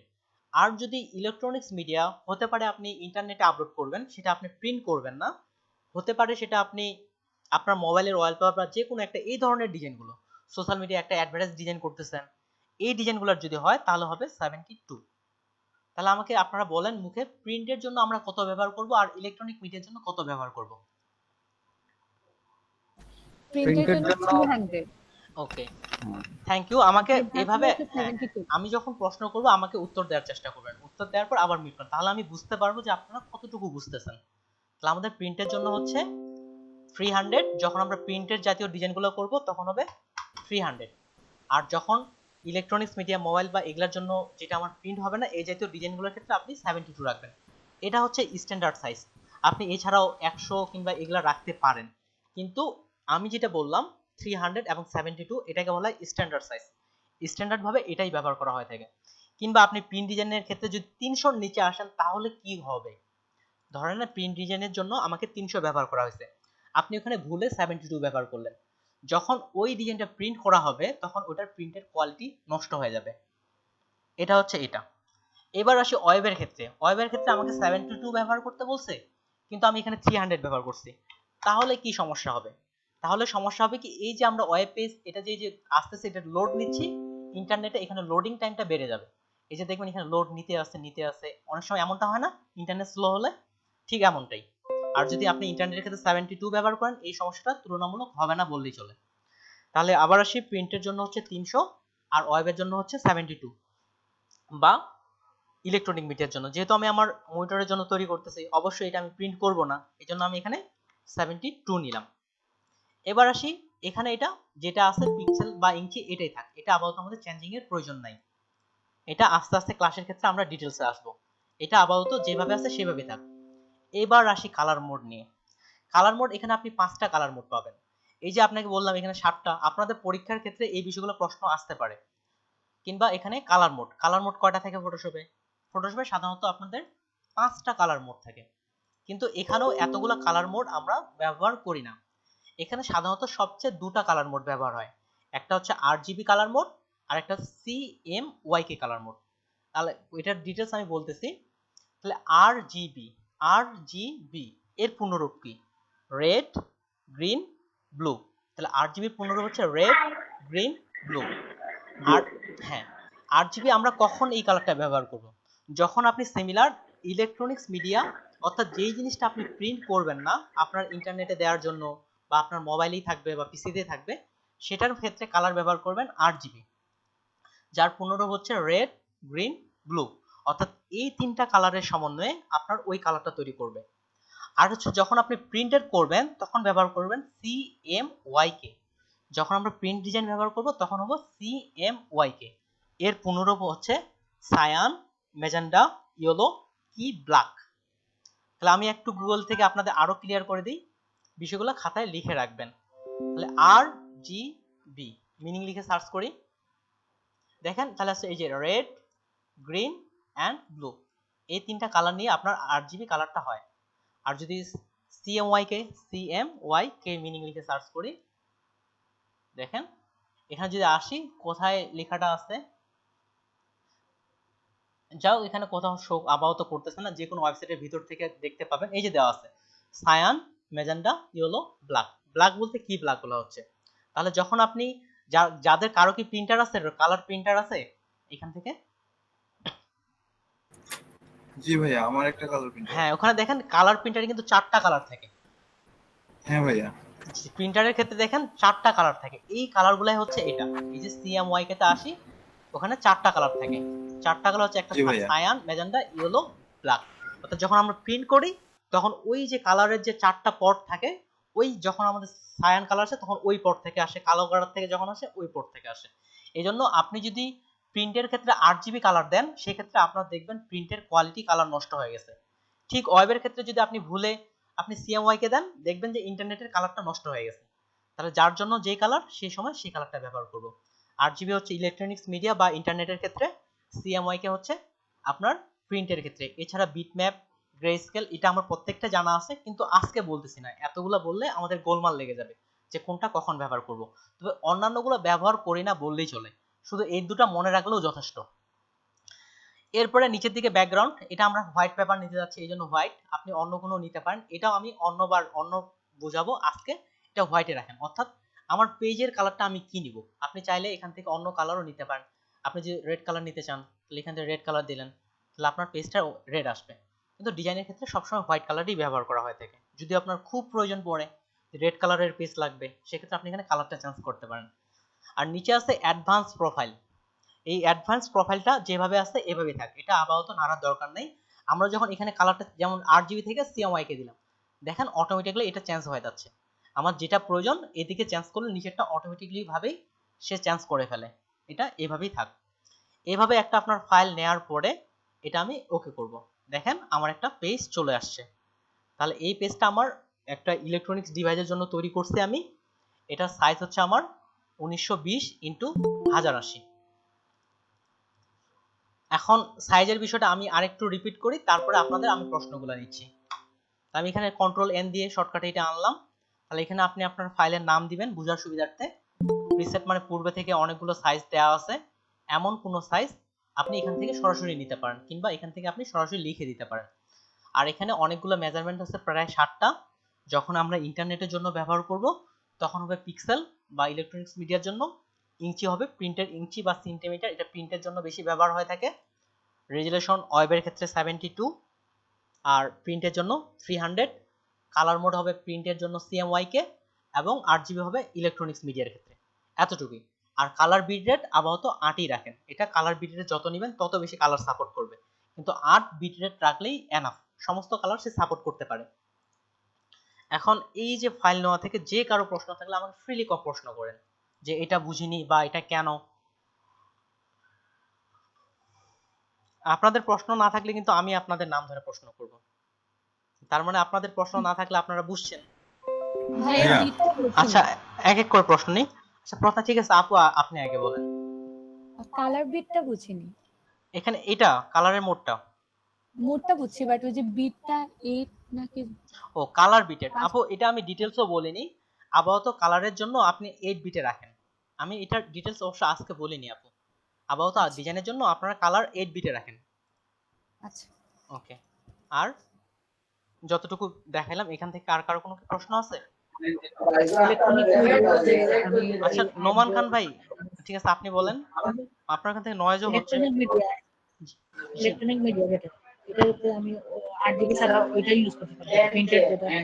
প্রিন্ট মিডিয়ার ক্ষেত্রে না, প্রিন্ট মিডিয়ার ক্ষেত্রে আপনি RGB ব্যবহার করতে পারবেন না, কিন্তু আপনি RGB তাও দিবেন। যখন আপনি প্রিন্ট করবেন তখন প্রিন্টের কালারটা নষ্ট হয়ে যাবে, প্রিন্টের যে পেজটা আছে ওটার কালারটা নষ্ট হয়ে যাবে। আপনি যেই কালারে প্রিন্ট দিবেন দেখবেন যে আলাদা একটা কালার প্রিন্ট হয়ে গেছে। ওকে ভাই, আপনি মিট করতে পারেন। আচ্ছা তাহলে আমি এবার নাম ধরে বলি। আচ্ছা সামিয়া আপু আপনি বলেন, যে এখানে আপনি বলবেন যে আমাদের এখানে পিক্সেল বা ইঞ্চি কোনটা কোথায় সাধারণত ব্যবহার করা হয়ে থাকে?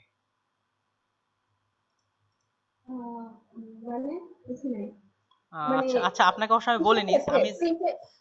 সামিয়া আচ্ছা ঠিক আছে আপু আপনি বলেন, ঠিক আছে বলেন।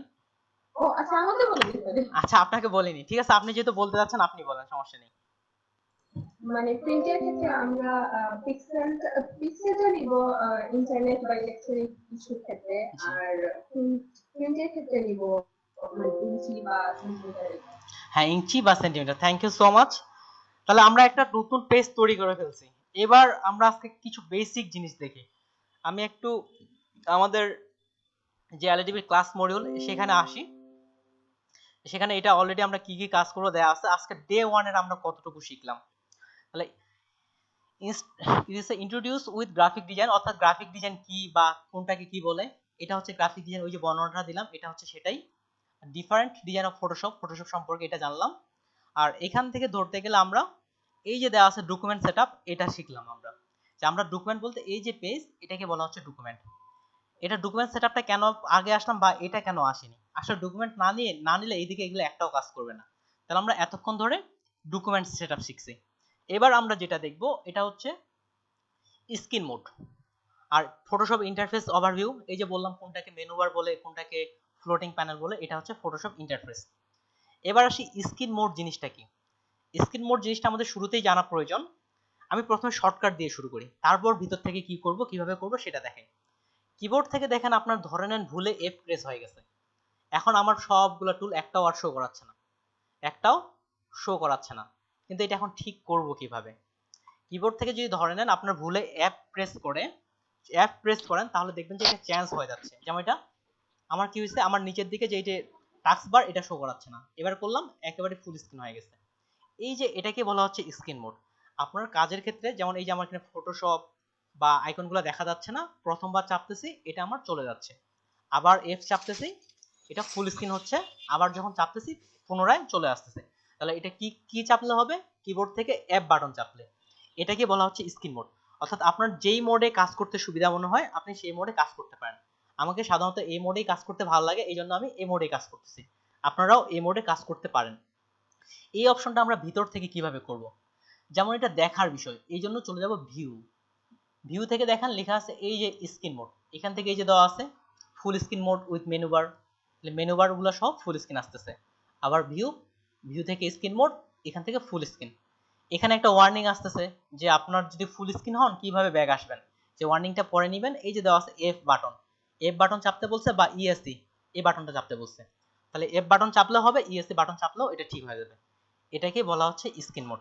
আপনাদের কাজের সুবিধার্থে যখন যেভাবে প্রয়োজন আপনারা এটা করতে পারেন। এটা স্ক্রিন মোডটা প্রথমে দেওয়ার কারণ কি, নতুন অবস্থায় এমন হয় ফুল স্ক্রিন হয়ে গেছে আর ঠিক করতে পারতেছি না, এমনটা হয়, এই জন্য স্ক্রিন মোডটা প্রথমে দেওয়া। এরপরে এবার আসি আমরা জুম ইন জুম আউট, এই বিষয়টা দেখানো দরকার। Zoom in zoom out, zoom in zoom out. এখন zoom in zoom out, zoom করা তো আমরা সবাই জানি, টেনে বড় করা, জুম আউট হচ্ছে টেনে ছোট করা। ফটোশপে কাজের সুবিধার্থে বিভিন্ন ভাবে জুম করা যায়, মোটামুটি সবগুলাই কিভাবে আমরা ফটোশপে জুম করতে পারি সেটা আপনাদের বলতেছি। এখন প্রশ্ন হচ্ছে আমরা জুম কেন করব। আমি একটা টেক্সট লিখতেছি, আপাতত কিভাবে লিখতেছি এটার প্রয়োজন নাই, জাস্ট উদাহরণের জন্য লিখতেছি। আমি এখানে LEDP লিখলাম। দেখেন এখানে যে টেক্সটটা লিখছে আমরা কিন্তু বুঝতেই পারতেছি না, কিংবা কাজের সুবিধার্থে এই যে বুঝতে পারতেছি না এই জন্য আমাদের জুম করতে হয়। এই যে পেজটা আমি এই যে জুম করলাম, এখন দেখেন LEDP লেখাটা বোঝা যাচ্ছে।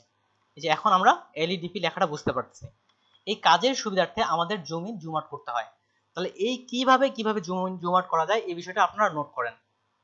তাহলে প্রথম যে জিনিসটা দেখেন, এক অল্টার বাটন চেপে ধরে, কিবোর্ড থেকে অল্টার বাটন চেপে ধরে যদি মাউসের চাকা আপনি ঘোরান তাহলে এটা জুম ইন জুম আউট হবে। এই যে পেজটা দেখেন, যদি আমি সামনের দিকে নিয়ে যাচ্ছি তাহলে এটা আমার কি হচ্ছে, জুম হচ্ছে। আর যখন এটা পিছনের দিকে নিয়ে যাচ্ছে এটা তখন কি হচ্ছে, জুম আউট হচ্ছে। নাম্বার 1। নাম্বার 2, কিবোর্ড থেকে কন্ট্রোল এবং প্লাস বাটন যদি চাপেন একসাথে তাহলে এটা জুম হবে, দেখেন এটা জুম হচ্ছে। কিংবা কন্ট্রোল চেপে যদি মাইনাস বাটন চাপেন তাহলে এটা জুম আউট হচ্ছে। তাহলে একটা উপায় গেল, দুটা উপায় গেল। তাহলে একটা প্রথমটা আসলে অল্টার বাটন চেপে এভাবে জুম করা, দ্বিতীয় উপায় আসলে হচ্ছে কন্ট্রোল বাটন চেপে জুম করা। এখানে কন্ট্রোল প্লাস কিংবা মাইনাস চাপলে জুম আউট হবে, জুম ইন হবে। তারপর অপশন হচ্ছে কিবোর্ড থেকে কন্ট্রোল এবং স্পেস বার চেপে ধরলে দেখেন একটা আইকন, মাউসের আইকনটা চেঞ্জ হয়ে যাচ্ছে। বর্তমানে কেমন আইকন আছে, সবসময় এই প্রথম মুভ টুলটাতে আপাতত রাখেন, অন্য টুলে ক্লিক করার প্রয়োজন নেই। আপাতত প্রথম মুভ টুলে ক্লিক করবেন, না হলে এগুলো অপশনগুলো নাও কাজ করতে পারে। এই যে প্রথম টুলটাতে ডিফল্ট ভাবে এটাতেই ক্লিক করা থাকে। দেখেন এই টুলে থাকা অবস্থায় যখনই আমি কিবোর্ড থেকে কন্ট্রোল এবং স্পেস বাটন চাপতেছি তখনই দেখেন এটা আইকনটা চেঞ্জ হয়ে আসতেছে। কিসের আইকন হচ্ছে বলেন দেখি? প্লাস আইকন হচ্ছে। জুম হ্যাঁ, এন্ড জুম। অর্থাৎ আপনি যখন এটা মাউসটা ক্লিক চেপে ধরে উপর থেকে নিচে আসবেন, এটা দেখেন পেজটা আমার জুম হচ্ছে। আর যখন নিচ থেকে উপরে যাবেন তখন এটা জুম আউট হবে। তাহলে নিচ যখন আমি নিচে এভাবে করব জুম ইন হবে, আবার চেপে ধরে যখন উপরের দিকে নিয়ে যাব তখন এটা জুম আউট হবে। এটা একটা গেল, এটা হলো 3 নাম্বার উপায়। এবার দেখেন 4 নাম্বার উপায়। এখান থেকে টুলবার থেকে এই যে এখানে একটা আইকন দেওয়া আছে, এই আইকনটা কিসের মতো দেখাচ্ছে?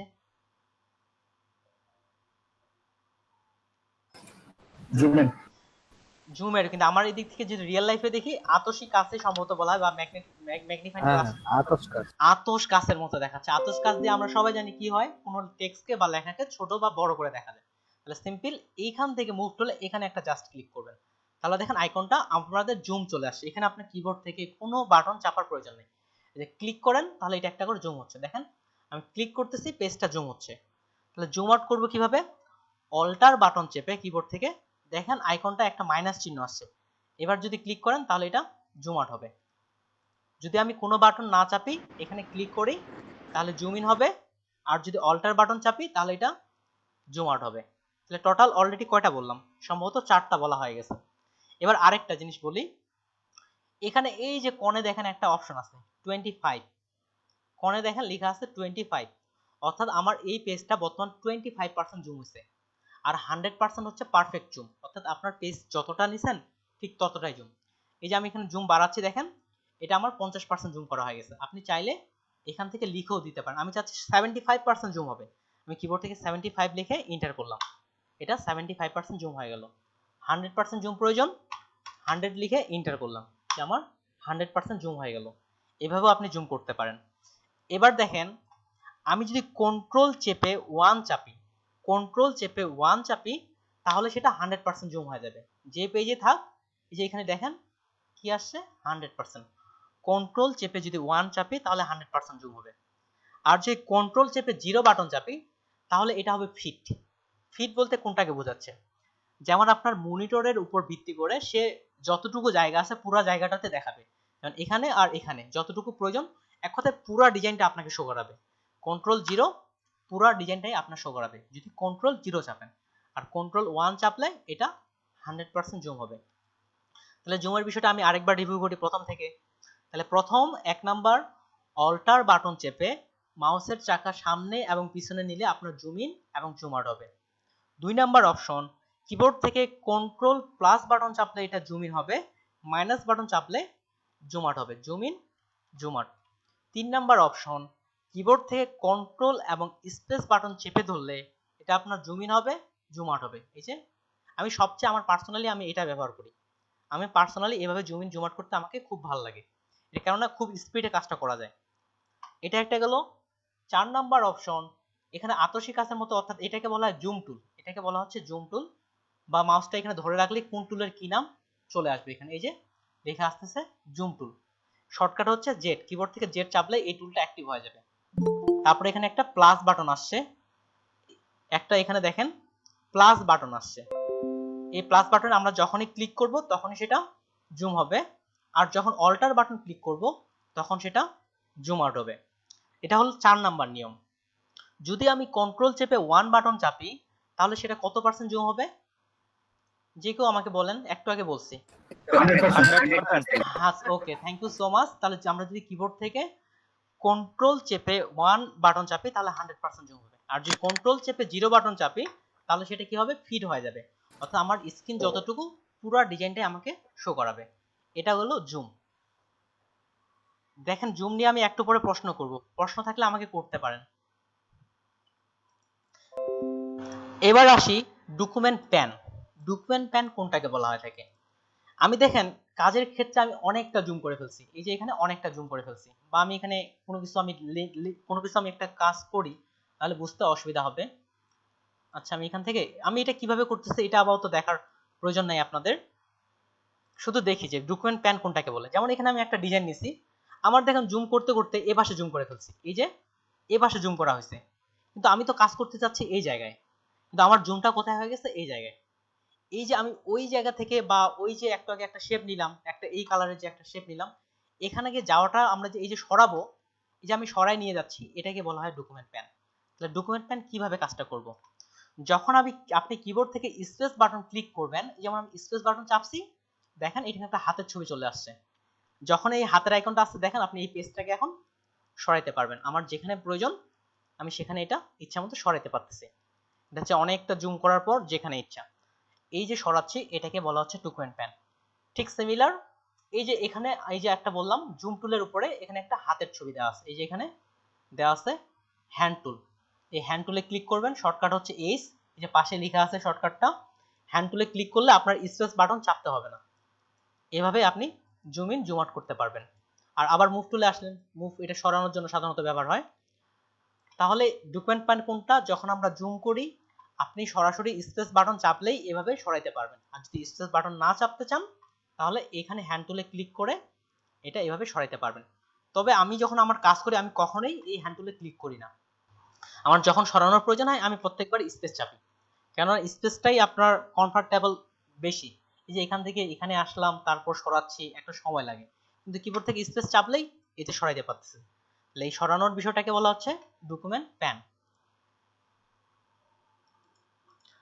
আচ্ছা, এবার আমরা আসি কালার অ্যাপ্লাই। কারো কোনো প্রশ্ন থাকলে আমাকে সাথে সাথে করবেন, অপেক্ষা করার প্রয়োজন নেই, কারণ প্রশ্নটা আপনি আবার স্মরণ হারাই ফেলতে পারেন। ডকুমেন্ট প্যানটা আবার একটু বলুন। আচ্ছা, ডকুমেন্ট প্যান একটু মিউট করে নেন। ডকুমেন্ট প্যান যেমন আমরা একটু আগে জুম ইন জুম আউট করা দেখলাম, ধরে নেন আপনি কাজটা করতে করতে অনেকটা জুম এ পাশে করে ফেলছেন, এই যে এই জায়গায়, কিন্তু আমি কাজ করব এই যে এই জায়গায়, এটা আমি আরেকটু সরায় রাখি। এই জায়গায় আমি কাজ করতে যাচ্ছি, কিন্তু আমি জুম করছি এই যে এ পাশে আমি জুম করে ফেলছি, কিন্তু আমার যেখানে কাজ করতেছি সেখানে তো আমাকে যেতে হবে, তাই না? এই যে যাওয়ার জন্য আমাকে পেজটা তো সরাইতে হবে। সরানোর জন্য আপনি যখনই স্পেস চাপবেন, মাউসের আইকনটা দেখেন একটা হাতের ছবি চলে আসতেছে, স্পেস বাটন চাপলে এখন আপনি এইভাবে পেজটা সরাইতে পারবেন, যেখানে ইচ্ছা আপনি এটা পেজটা সরায় নিয়ে যেতে পারবেন। এই সরানোটাকে বলা হচ্ছে ডকুমেন্ট প্যান। স্পেস চাপলেও হবে, কিংবা এখান থেকে এই যে একটা হাতের ছবির আইকন আছে এখানে ক্লিক করে তখন আর স্পেস চাপার কোনো প্রয়োজন নেই, এইভাবে আপনি এটা ইচ্ছামতো সরাইতে পারবেন। এখন আপনার জন্য আপনাকে যেটা সুবিধা মনে হয় আপনি সেটাই ব্যবহার করতে পারেন, তবে এই টুলে এসে বারবার কাজ করার তুলনামূলক ঝামেলাপূর্ণ, স্পেসটাই বেশি পারফেক্ট। এই স্পেস চেপে আপনি সহজে সরাইতে পারবেন, এটাকে বলা হচ্ছে ডকুমেন্ট প্যান। ওকে আহসান ভাই, এখন কি বুঝতে পারছেন? জি ভাই, বুঝতে পারছি ভাই। ওকে, থ্যাংক ইউ। এরপরে আসি আমরা কালার অ্যাপ্লাই। এই কালার অ্যাপ্লাই বিষয়টা কিন্তু খুব গুরুত্বপূর্ণ, কেননা কালার তো আমাদের দিতেই হবে, কালার তো আমাদের পেজে ব্যবহার করতে হবে, একটা ডিজাইনকে আকর্ষণীয় করে তোলার জন্য আমাদের কালার দিতেই হবে। তাহলে কালার আমরা কিভাবে অ্যাপ্লাই করব? আজকে শুধু আমরা বেসিকটা দেখি, আস্তে আস্তে অ্যাডভান্স মোডে আমরা যাব। দেখেন এই যে এই জায়গায় আমি দুটা কালার থাকে, উপরে একটা কালার নিচে একটা কালার, উপরে একটা কালার নিচে একটা কালার। ঠিক আমাদের যে ঘরের মধ্যে বা কোথাও রং করে আমাদের যেমন কালারের জন্য একটা ডিব্বা বা যেটাই বলেন, ঠিক তেমনটা এটা আপনি কালারের ডিব্বা স্বরূপ ধরতে পারেন, উপরে একটা কালার নিচে একটা কালার। এখন হচ্ছে কোন কালারটার নাম কি, কোন কালারটার নাম কি বলা হয় থাকে। উপরে যে কালারটা থাকতেছে ব্যাকগ্রাউন্ড আর ফরগ্রাউন্ড, হ্যাঁ, উপরের যে কালারটা আছে এটাকে বলা হয় ফরগ্রাউন্ড কালার, এবং ব্যাকগ্রাউন্ডে যে কালারটা আছে এটাকে বলা হয় ব্যাকগ্রাউন্ড কালার। তাহলে উপরের কালারটাকে কি বলা হয়? ফরগ্রাউন্ড, আর নিচেটা হচ্ছে ব্যাকগ্রাউন্ড। ফরগ্রাউন্ড এবং ব্যাকগ্রাউন্ড। উপরেরটা ফরগ্রাউন্ড, হ্যাঁ, উপরেরটা হচ্ছে ফরগ্রাউন্ড কালার, নিচেরটাকে বলা হচ্ছে ব্যাকগ্রাউন্ড কালার। এই বিষয়গুলো স্মরণ রাখবেন, আমি যে কোনো সময় প্রশ্ন করব। তাহলে আমরা এই যখন এই কালারের মধ্যে ক্লিক করবেন, যেমন আমি উপরের কালারটাতে ক্লিক করতেছি, অনলি ওয়ান ক্লিক, একটা ক্লিক করলাম, দেখেন ছোট্ট একটা পপআপ মেনু চলে আসছে, এই যে একটা কালারের মেনু চলে আসছে। ঠিক নিচেরটাতে আমি যখন ক্লিক করব ঠিক সিমিলার একটা এরকম কালারের অপশন চলে আসতেছে। তাহলে উপর থেকে আমি এখানে ক্লিক করলাম, এখানে আমি রেড কালার দিলাম, এখানে ওকে করলাম, রেড কালার। আর নিচেরটাতে ক্লিক করলাম, এখানে আমি একটা ব্লু কালার দিচ্ছি। এই যে কালার থেকে এখানে ক্লিক করেন, এই যে উপর নিচ করলে কালারগুলো চেঞ্জ হচ্ছে, যে কালারটা ভালো লাগে আপনার সেই কালারটাই দেন আপাতত। আমি এখান থেকে এই যে ব্লু কালার সিলেক্ট করলাম, তাহলে উপরে নিচে আমি কি কালার? রেড কালার, নিচে নিচে ব্লু কালার। উপরের কালারটা হচ্ছে ফরগ্রাউন্ড কালার। কারো যদি স্মরণ না থাকে কি নাম, আপনি মাউসটা রেখে একটু হোয়াইট করেন, এই যে লেখা চলে আসে, এটার নাম হচ্ছে ফরগ্রাউন্ড কালার। মাউসটা রেখে নিচেরটাতে একটু হোয়াইট করেন, কালার কি নাম, ব্যাকগ্রাউন্ড কালার, নামটা চলে আসবে। এবার হচ্ছে আমরা ফরগ্রাউন্ড কালার কিভাবে ব্যবহার করব। যদি আপনি কিবোর্ড থেকে অল্টার বাটন চেপে ব্যাক স্পেস চাপেন, তাহলে আপনার উপরের কালারটা অ্যাপ্লাই হবে, পেজের মধ্যে উপরের কালারটা চলে আসবে। অল্টার চেপে ব্যাক স্পেস কিংবা ডিলিট বাটন, ইচ্ছা অল্টার চেপে ব্যাক স্পেস কিংবা ডিলিট বাটন চাপলেই এটা চলে আসবে। আর আমি ব্যাক করতেছি কিভাবে, আমরা সাধারণত যেভাবে ব্যাক করি অন্যান্য সফটওয়্যারের ক্ষেত্রে, অন্যান্য সফটওয়্যারে আমরা মাইক্রোসফট ওয়ার্ডে কিভাবে ব্যাক করি বলেন তো, যদি ভুল যায় কন্ট্রোল জেড, কিন্তু ফটোশপের ক্ষেত্রে একটু এখানে আলাদা। ফটোশপের ক্ষেত্রে আপনি কি করবেন, কন্ট্রোল জেড দিলে শুধুমাত্র একবার ব্যাক হবে, যদি বারবার ব্যাক করতে চান তাহলে কন্ট্রোল অল্টার জেড। আর এটারও ডিটেলস কিভাবে সেটিং এ আছে এটা আমি ভিতরে পরে দেখাবো। আপাতত এতটুকু স্মরণ রাখেন, আপনি যদি একাধিকবার ব্যাক করতে চান তাহলে কন্ট্রোল অল্টার এবং জেড বাটন চাপতে হবে, এটা হচ্ছে শর্টকাট। আর ভিতর থেকে করার জন্য এই যে এডিট, এই যে ভাই আমরা কতবার ব্যাক করতে পারবো? আপাতত আপনারা 50 বার ব্যাক করতে পারবেন, কিন্তু ভিতর থেকে কিছু সেটিং আছে, সেখান থেকে আমরা 1000 পর্যন্ত করতে পারি।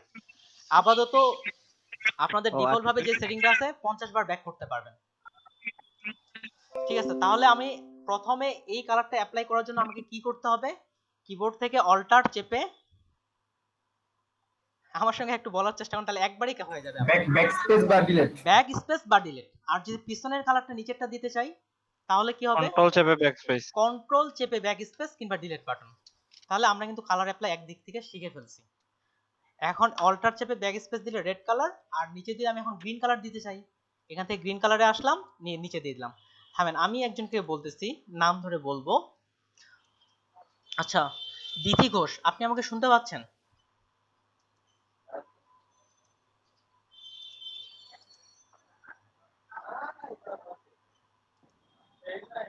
ভাইয়া এই বিষয়টা একটু আরেকবার বলবেন? আচ্ছা ঠিক আছে, আমি আবার বলতেছি। এখানে আপনারা ইচ্ছামতো কালার এখানে অ্যাড করতে পারবেন, এখানে যে প্রয়োজন উপরের কালারটা, আমি যদি রেড কালার রাখি রেড কালার, যা ইচ্ছা কালার আপনি রাখতে পারবেন, বা পিঙ্ক কালার রাখতে যাচ্ছি পিঙ্ক কালার রাখতে পারি। ঠিক নিচেরটা তো একইভাবে আপনি যে, আমি যদি ইয়েলো কালার রাখতে চাই ইয়েলো কালার নিয়ে ওকে করলাম। ঠিক উপরের কালারটা যদি আমরা অ্যাড করতে চাই তাহলে অল্টার বাটন চেপে ব্যাক স্পেস চাপবো বা ডিলিট বাটন, তাহলে এই উপরের কালারটা আমার পেজের মধ্যে অ্যাপ্লাই হয়ে যাবে। ঠিক একইভাবে ব্যাকগ্রাউন্ড কালারটা যদি আমি দিতে চাই তাহলে কন্ট্রোল চেপে ডিলিট বাটন কিংবা ব্যাক স্পেস চাপবো, তাহলে পিছনের কালারটা অ্যাপ্লাই হয়ে যাবে, এতটুকুই। আচ্ছা ঠিক আছে, আমি এখন, আচ্ছা আপনাকে তো বললাম, তাহলে আমি আরেকজনের নাম ধরে বলি, আরেকজন মিউট করে নেন। আচ্ছা মাসুম ইনফো ভাই, শুনতে পাচ্ছেন আমাকে? রিয়েল নাম দিয়ে, সবসময় রিয়েল নাম দিয়ে প্রবেশ করার চেষ্টা করবেন। হ্যাঁ জি স্যার। আচ্ছা আপনি কি ফটোশপে নতুন না আগে থেকে জানেন? আমি মোটামুটি জানি আর কি স্যার। আচ্ছা আপনার নাম দেখে এরকম মনে হচ্ছিল তো ওই জন্য, তাহলে মোটামুটি যেহেতু জানেন আপনাকে প্রশ্নটা আমি নাই করি। আচ্ছা শারিফ হোসেন ভাই, আপনি কি ফটোশপে নতুন না মোটামুটি জানেন? মোটামুটি টুলগুলো কিছুটা জানা আচ্ছা আছে। প্রায় তো সবাই মোটামুটি টুল জানে। আচ্ছা আমি একেবারে কিন্তু বেসিক থেকে শুরু করতেছি, কোনো জিনিসই বাদ দিচ্ছি না, কেননা যারা একেবারে নতুন তারা যেন বুঝতে পারে। আচ্ছা আহসান ভাই, তাহলে আপনি বলেন, আমার মনে হচ্ছে আপনি ফটোশপে নতুন। আমি এখানে ইয়েলো কালারটা আমার পেজে দিতে যাচ্ছি, আমি কিভাবে দিব?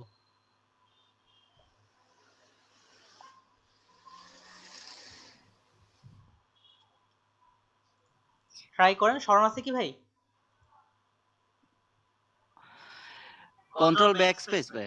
কন্ট্রোল ব্যাক স্পেস, ওকে। তাহলে আমরা জি ভাই, কন্ট্রোল ব্যাকস্পেস। হ্যাঁ কন্ট্রোল ব্যাক স্পেস, তাহলে কিন্তু আমরা এক ধরনের কালার অ্যাপ্লাই করে শিখে ফেলছি আজকে। হ্যালো, হ্যাঁ শুনতে পাচ্ছি ভাই, control backspace, okay thank you so much. Control backspace, তাহলে আমরা আজকে কিন্তু কালার অ্যাপ্লাই করা শিখে ফেলছি। এবার আসি যে হচ্ছে, এখন ধরে নিলাম আমার এই পুরো পেজটা আমি হোয়াইট, দেখেন এখানে যদি কালারগুলো চেঞ্জ করতে চান এটা একটু দেখাই দিই। এই যে এখানে একটা তীর বাটন আছে, এই তীর বাটনে ক্লিক করলেই কালারটা চেঞ্জ হয়ে যাবে। যেমন ইয়েলো কালারটা উপরে আছে, তীর বাটনে ক্লিক করেন ইয়েলো কালারটা নিচে চলে আসবে, কালারগুলো চেঞ্জ হয়ে যাবে এই তীর বাটনে ক্লিক করলে। আর যদি কিবোর্ড থেকে আপনি ডি প্রেস করেন, কিবোর্ড থেকে যদি ডি প্রেস করেন তাহলে কালার হয়ে যাবে সাদা এবং কালো। ডিতে হচ্ছে ডিফল্ট কালার, কিবোর্ড থেকে ডি প্রেস করলে সাদা এবং কালো কালার চলে আসবে। আমি এটাকে সাদা কালার করে নিচ্ছি, সাদা কালার করে নিলাম। কিন্তু আমি এখানে রেড কালার আছে, আমি রেড কালারটা দিচ্ছি, অল্টার চেপে ব্যাক দিলে পুরো পেজটাই রেড কালার হয়ে যাচ্ছে, এটা একটা সমস্যা। কিন্তু আমি চাচ্ছি যে এখানের কোনো একটা অংশে শুধুমাত্র রেড কালার হবে, পুরো পেজে আমি রেড কালার চাচ্ছি না, আমার পুরো পেজে আমি রেড কালার চাচ্ছি না, শুধুমাত্র কিছু একটা অংশে আমার রেড কালার আসবে। ওকে, তাহলে এটা কিভাবে করব? এই যে এখানে একটা দেওয়া আছে সিলেকশন বেসিক, এটাই হচ্ছে ওইভাবে। কালার অ্যাপ্লাই আমরা অলরেডি শিখে ফেলছি। সিলেকশন বেসিক, সিলেকশন সম্পর্কে কালকে ডিটেইলস দেখবো, আজকে বেসিক অপশনটা দেখি। এখানে দেখেন এই সিলেকশনে একটা আছে রেক্ট্যাঙ্গুলার মার্কিং টুল, একটা হচ্ছে ইলেকট্রিক্যাল মার্কিং টুল। দেখেন একটা হচ্ছে রাউন্ড আর একটা হচ্ছে আপনার বর্গ বা যাই বলেন না কেন।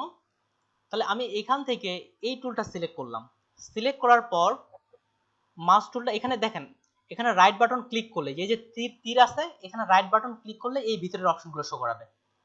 যাক, যেটার ভিতরে তীর আছে রাইট বাটন ক্লিক করলে ভিতরের অপশনগুলো শো করাবে। তাহলে আমরা আসি শুরুটা, প্রথমটা, বা এখানে আপনি ক্লিক করলেও অপশনগুলো শো করায়। দেখেন এখানে তো আছে রেক্ট্যাঙ্গুলার টুল, এটা থেকে এখান থেকে আমি এটা টানলাম, তার মানে এই অংশটুকু সিলেকশন হয়েছে। এবার যদি আমরা অল্টার চেপে ব্যাক স্পেস চাপি তাহলে শুধুমাত্র ওই অংশটুকুতেই আমার কালার অ্যাপ্লাই হবে। ঠিক সিমিলার আমি এখান থেকে, আর সিলেকশনটা ডিসিলেক্ট করবেন কিভাবে, যেটা সিলেকশন হয়ে গেছে কিবোর্ড থেকে কন্ট্রোল ডি চাপলে এই যে সিলেকশন হচ্ছে এটা ডিসিলেক্ট হবে, কিবোর্ড থেকে কন্ট্রোল ডি, তাহলে আগের সিলেকশনটা চলে যাবে।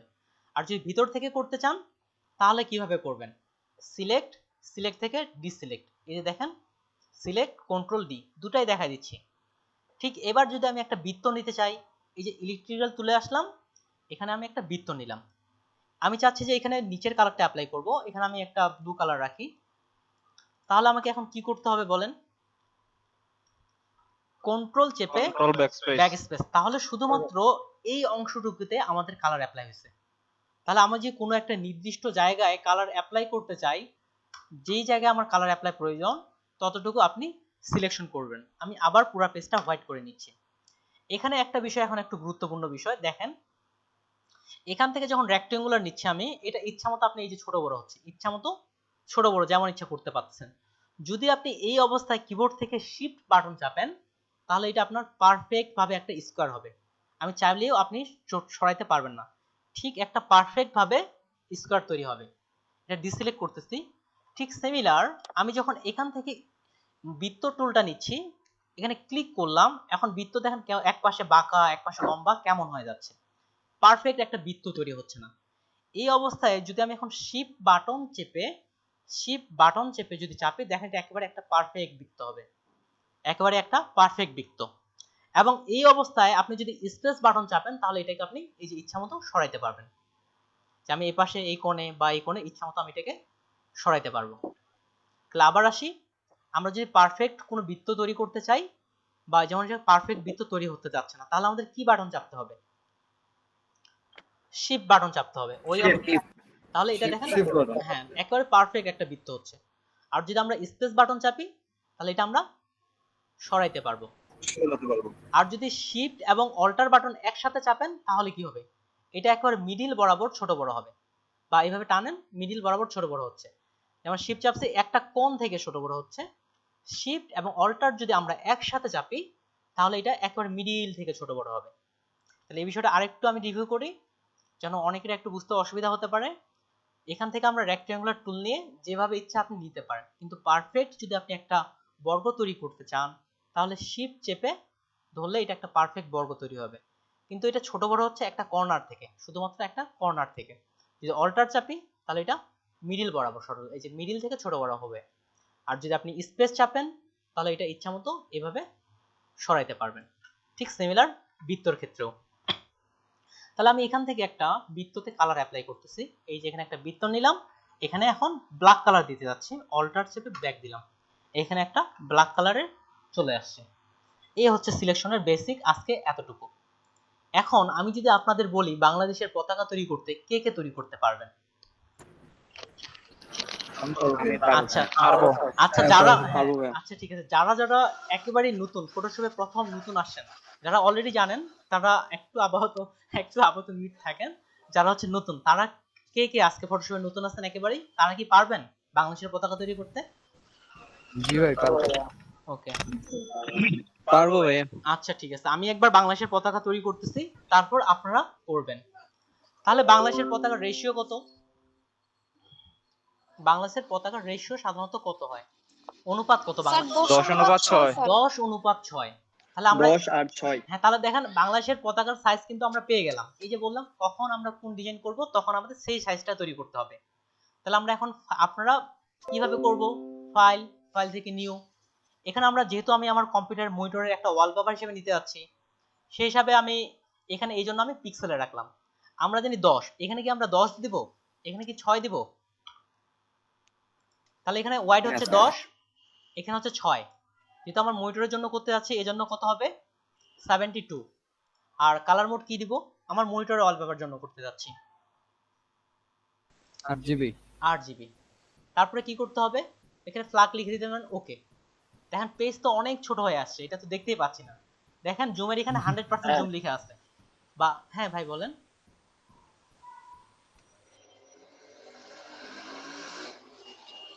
জি বলেন। না ভাই ওইটাই বলতেছি, অনেক ছোট দেখা যাচ্ছে। অনেক ছোট দেখা যাচ্ছে, 10:6 দিছি, জুম করলাম, জুম করার পরে এখানে যে কোনো টেক্সট লেখেন সবগুলো ফেটে যাবে। এটার কারণটা এখন বলি কেন এটা ছোট হয়েছে। পিক্সেল কাকে বলা হয়, এখন যে আমরা পিক্সেল এই যে লেখা হয়েছে পিক্সেল, আসলে একটা বিষয়গুলো ডিটেইলস করলে আরো অনেক বিষয় আসতেছে। এই যে পিক্সেল জিনিসটা কি, এটা নিয়ে যদি আমরা বলতে চাই, আপনারা মোবাইল, টিভি কিংবা আপনার মোবাইলে বা কম্পিউটার ডিসপ্লেতে কেউ কি খুব কাছ থেকে জুম করে দেখছেন যে ছোট্ট ছোট্ট ছোট ছোট ঘর ঘর দেখা যায়, ফোনে বলেন বা টিভিতে বলেন, মোবাইলে? জি ভাই। হ্যাঁ ভাই, ফোনে দেখেছি। কোনখান থেকে ওই যে গাড়ির শব্দ আসতেছে, একটু প্লিজ মিউট করেন। ফোনে বা যতগুলো ডিভাইসে সবখানেই দেখতে পাবেন যে ছোট্ট ছোট্ট করে এক একটা ঘর দেখা যায়। এই এক একটা ঘরকেই বলা হচ্ছে পিক্সেল। সহজভাবে আরো অন্যভাবে সংজ্ঞা দেওয়া যায়, এই যে মনিটরে বা ডিসপ্লেতে এক একটাকে দেখতেছি আমরা পিক্সেল। আর এই পিক্সেলের একটা অনুপাত থাকে, যেমন আমার মনিটরের ওয়াইড বরাবর 1920টা পিক্সেল ধরা হচ্ছে, 1920, আর উপর নিচে আছে 1020।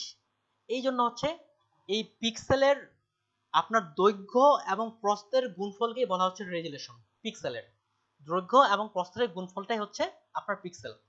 যেহেতু আমরা যদি এখানে অনলি 10টা পিক্সেল নেই তাহলে তো আমার পেজ ছোট হবেই, অনলি 10টা পিক্সেল, কেননা এক একটা ডটে হচ্ছে একটা পিক্সেল।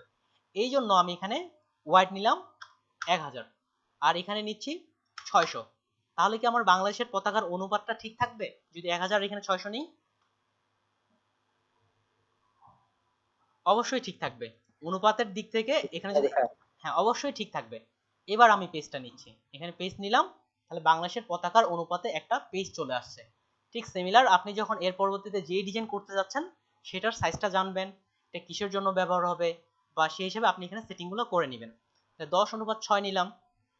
এবার আমরা জানি যে গ্রিন কালার, যে কোনো একখানে আপনি গ্রিন কালার নিয়ে নেন, আমি ব্যাকগ্রাউন্ডে নিচ্ছি, এখান থেকে অনুমান করে নিচ্ছি গ্রিন কালারেরও একটা নির্দিষ্ট আছে, আমি অনুমান করে একটা গ্রিন কালার এখানে নিয়ে নিলাম। নেয়ার পরে তাহলে নিচে যেহেতু কালারটা আছে তাহলে আমাকে কি করতে হবে, কন্ট্রোল চেপে ব্যাক স্পেস, এটা গ্রিন কালার হয়ে গেছে। এবার আমি যদি উপরে রেড কালার রাখি, এখান থেকে আমি অনুমান করে একটা রেড কালার নিয়ে নিলাম, রেড কালার রাখলাম, কিন্তু আমি যদি অল্টার চেপে ব্যাক দিই পুরো পেজটা হয়ে যাচ্ছে। এই জন্য আমার এখান থেকে সিলেকশন থেকে ইলেকট্রিক্যাল মার্কিউ টুল নিলাম, কিন্তু বৃত্তটা বাঁকা হয়ে যাচ্ছে, এই জন্য আমি শিফট চাপতেছি যেন একটা পারফেক্ট বৃত্ত হয়। এরপর এটা আপনার আইডিয়া করে নিয়ে নেন, আইডিয়া করে আপনার স্পেস ধরে যেখানে হয়, সাধারণত পারফেক্ট মিডিলে হয় না, একটু সাইডে হয়, সেই হিসাবে আমি একটু সাইডে আপাতত আইডিয়া করে নিলাম, এটা সিলেকশন করলাম এবং অল্টার চেপে, যেহেতু উপরে আমার রেড কালার আছে এই জন্য অল্টার চেপে ব্যাক স্পেস দিব। তাহলে দেখেন আমার এটা বাংলাদেশের পতাকা একটা তৈরি করে ফেলছি আমরা। তাহলে আপনাদের আগামীকালের হোমওয়ার্ক থাকতেছে একটা বাংলাদেশের পতাকা তৈরি করা। এখন হোমওয়ার্কটা আমরা দিব কোথায়, কিভাবে কাজটা জমা দিব এই বিষয়ে আসি।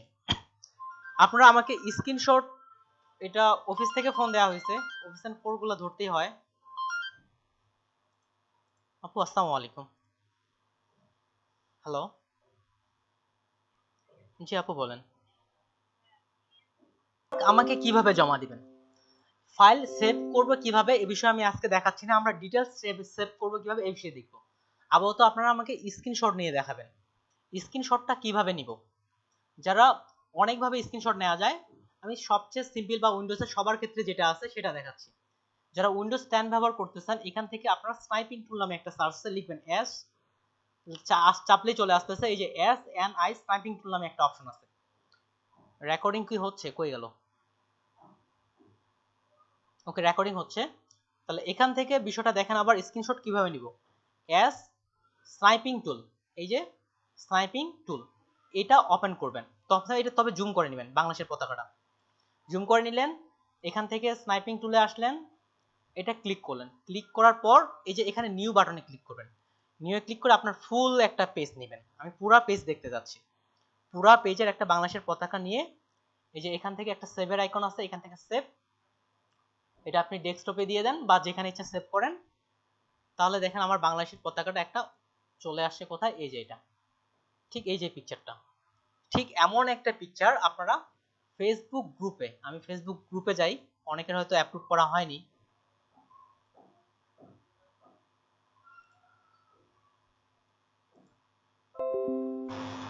ফেসবুক গ্রুপে পোস্ট করে দিবেন। এবং ফেসবুক গ্রুপের কিছু শর্ত আছে, আমি আমার প্রত্যেকটা স্টুডেন্টকে ফেসবুক গ্রুপের কিছু শর্ত দিই। শর্তটা হচ্ছে কেমন একটু বলি। 4 জন মেম্বার রিকোয়েস্ট আসছে, এটা আমি অ্যাপ্রুভ করে দিলাম। ওকে,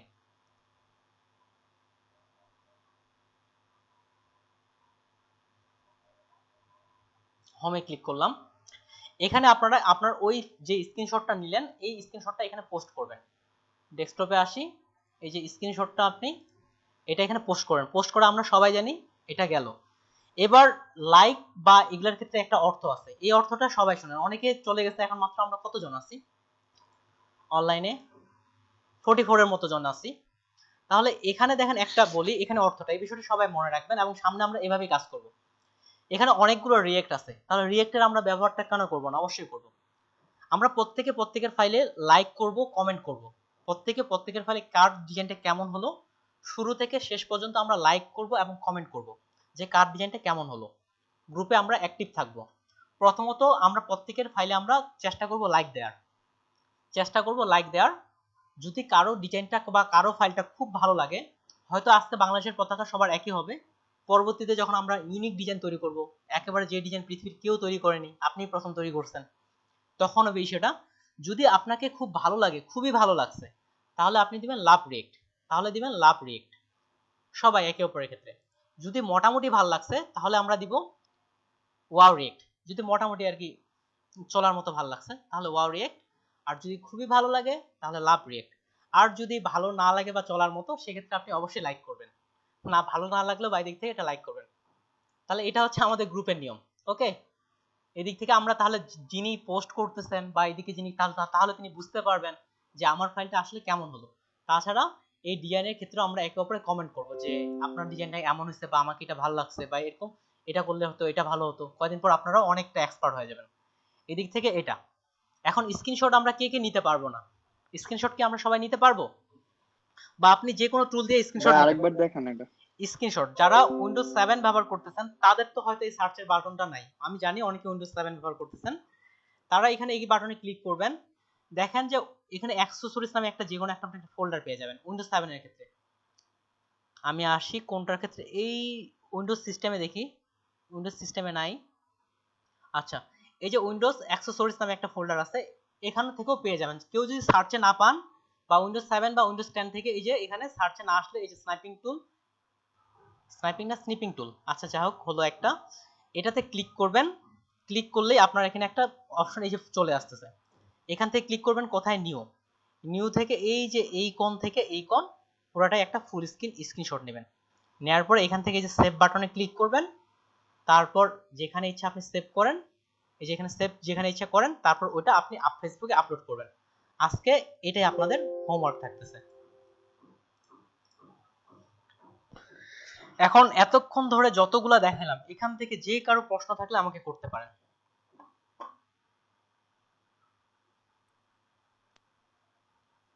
না ভাইয়া কোনো প্রশ্ন নেই।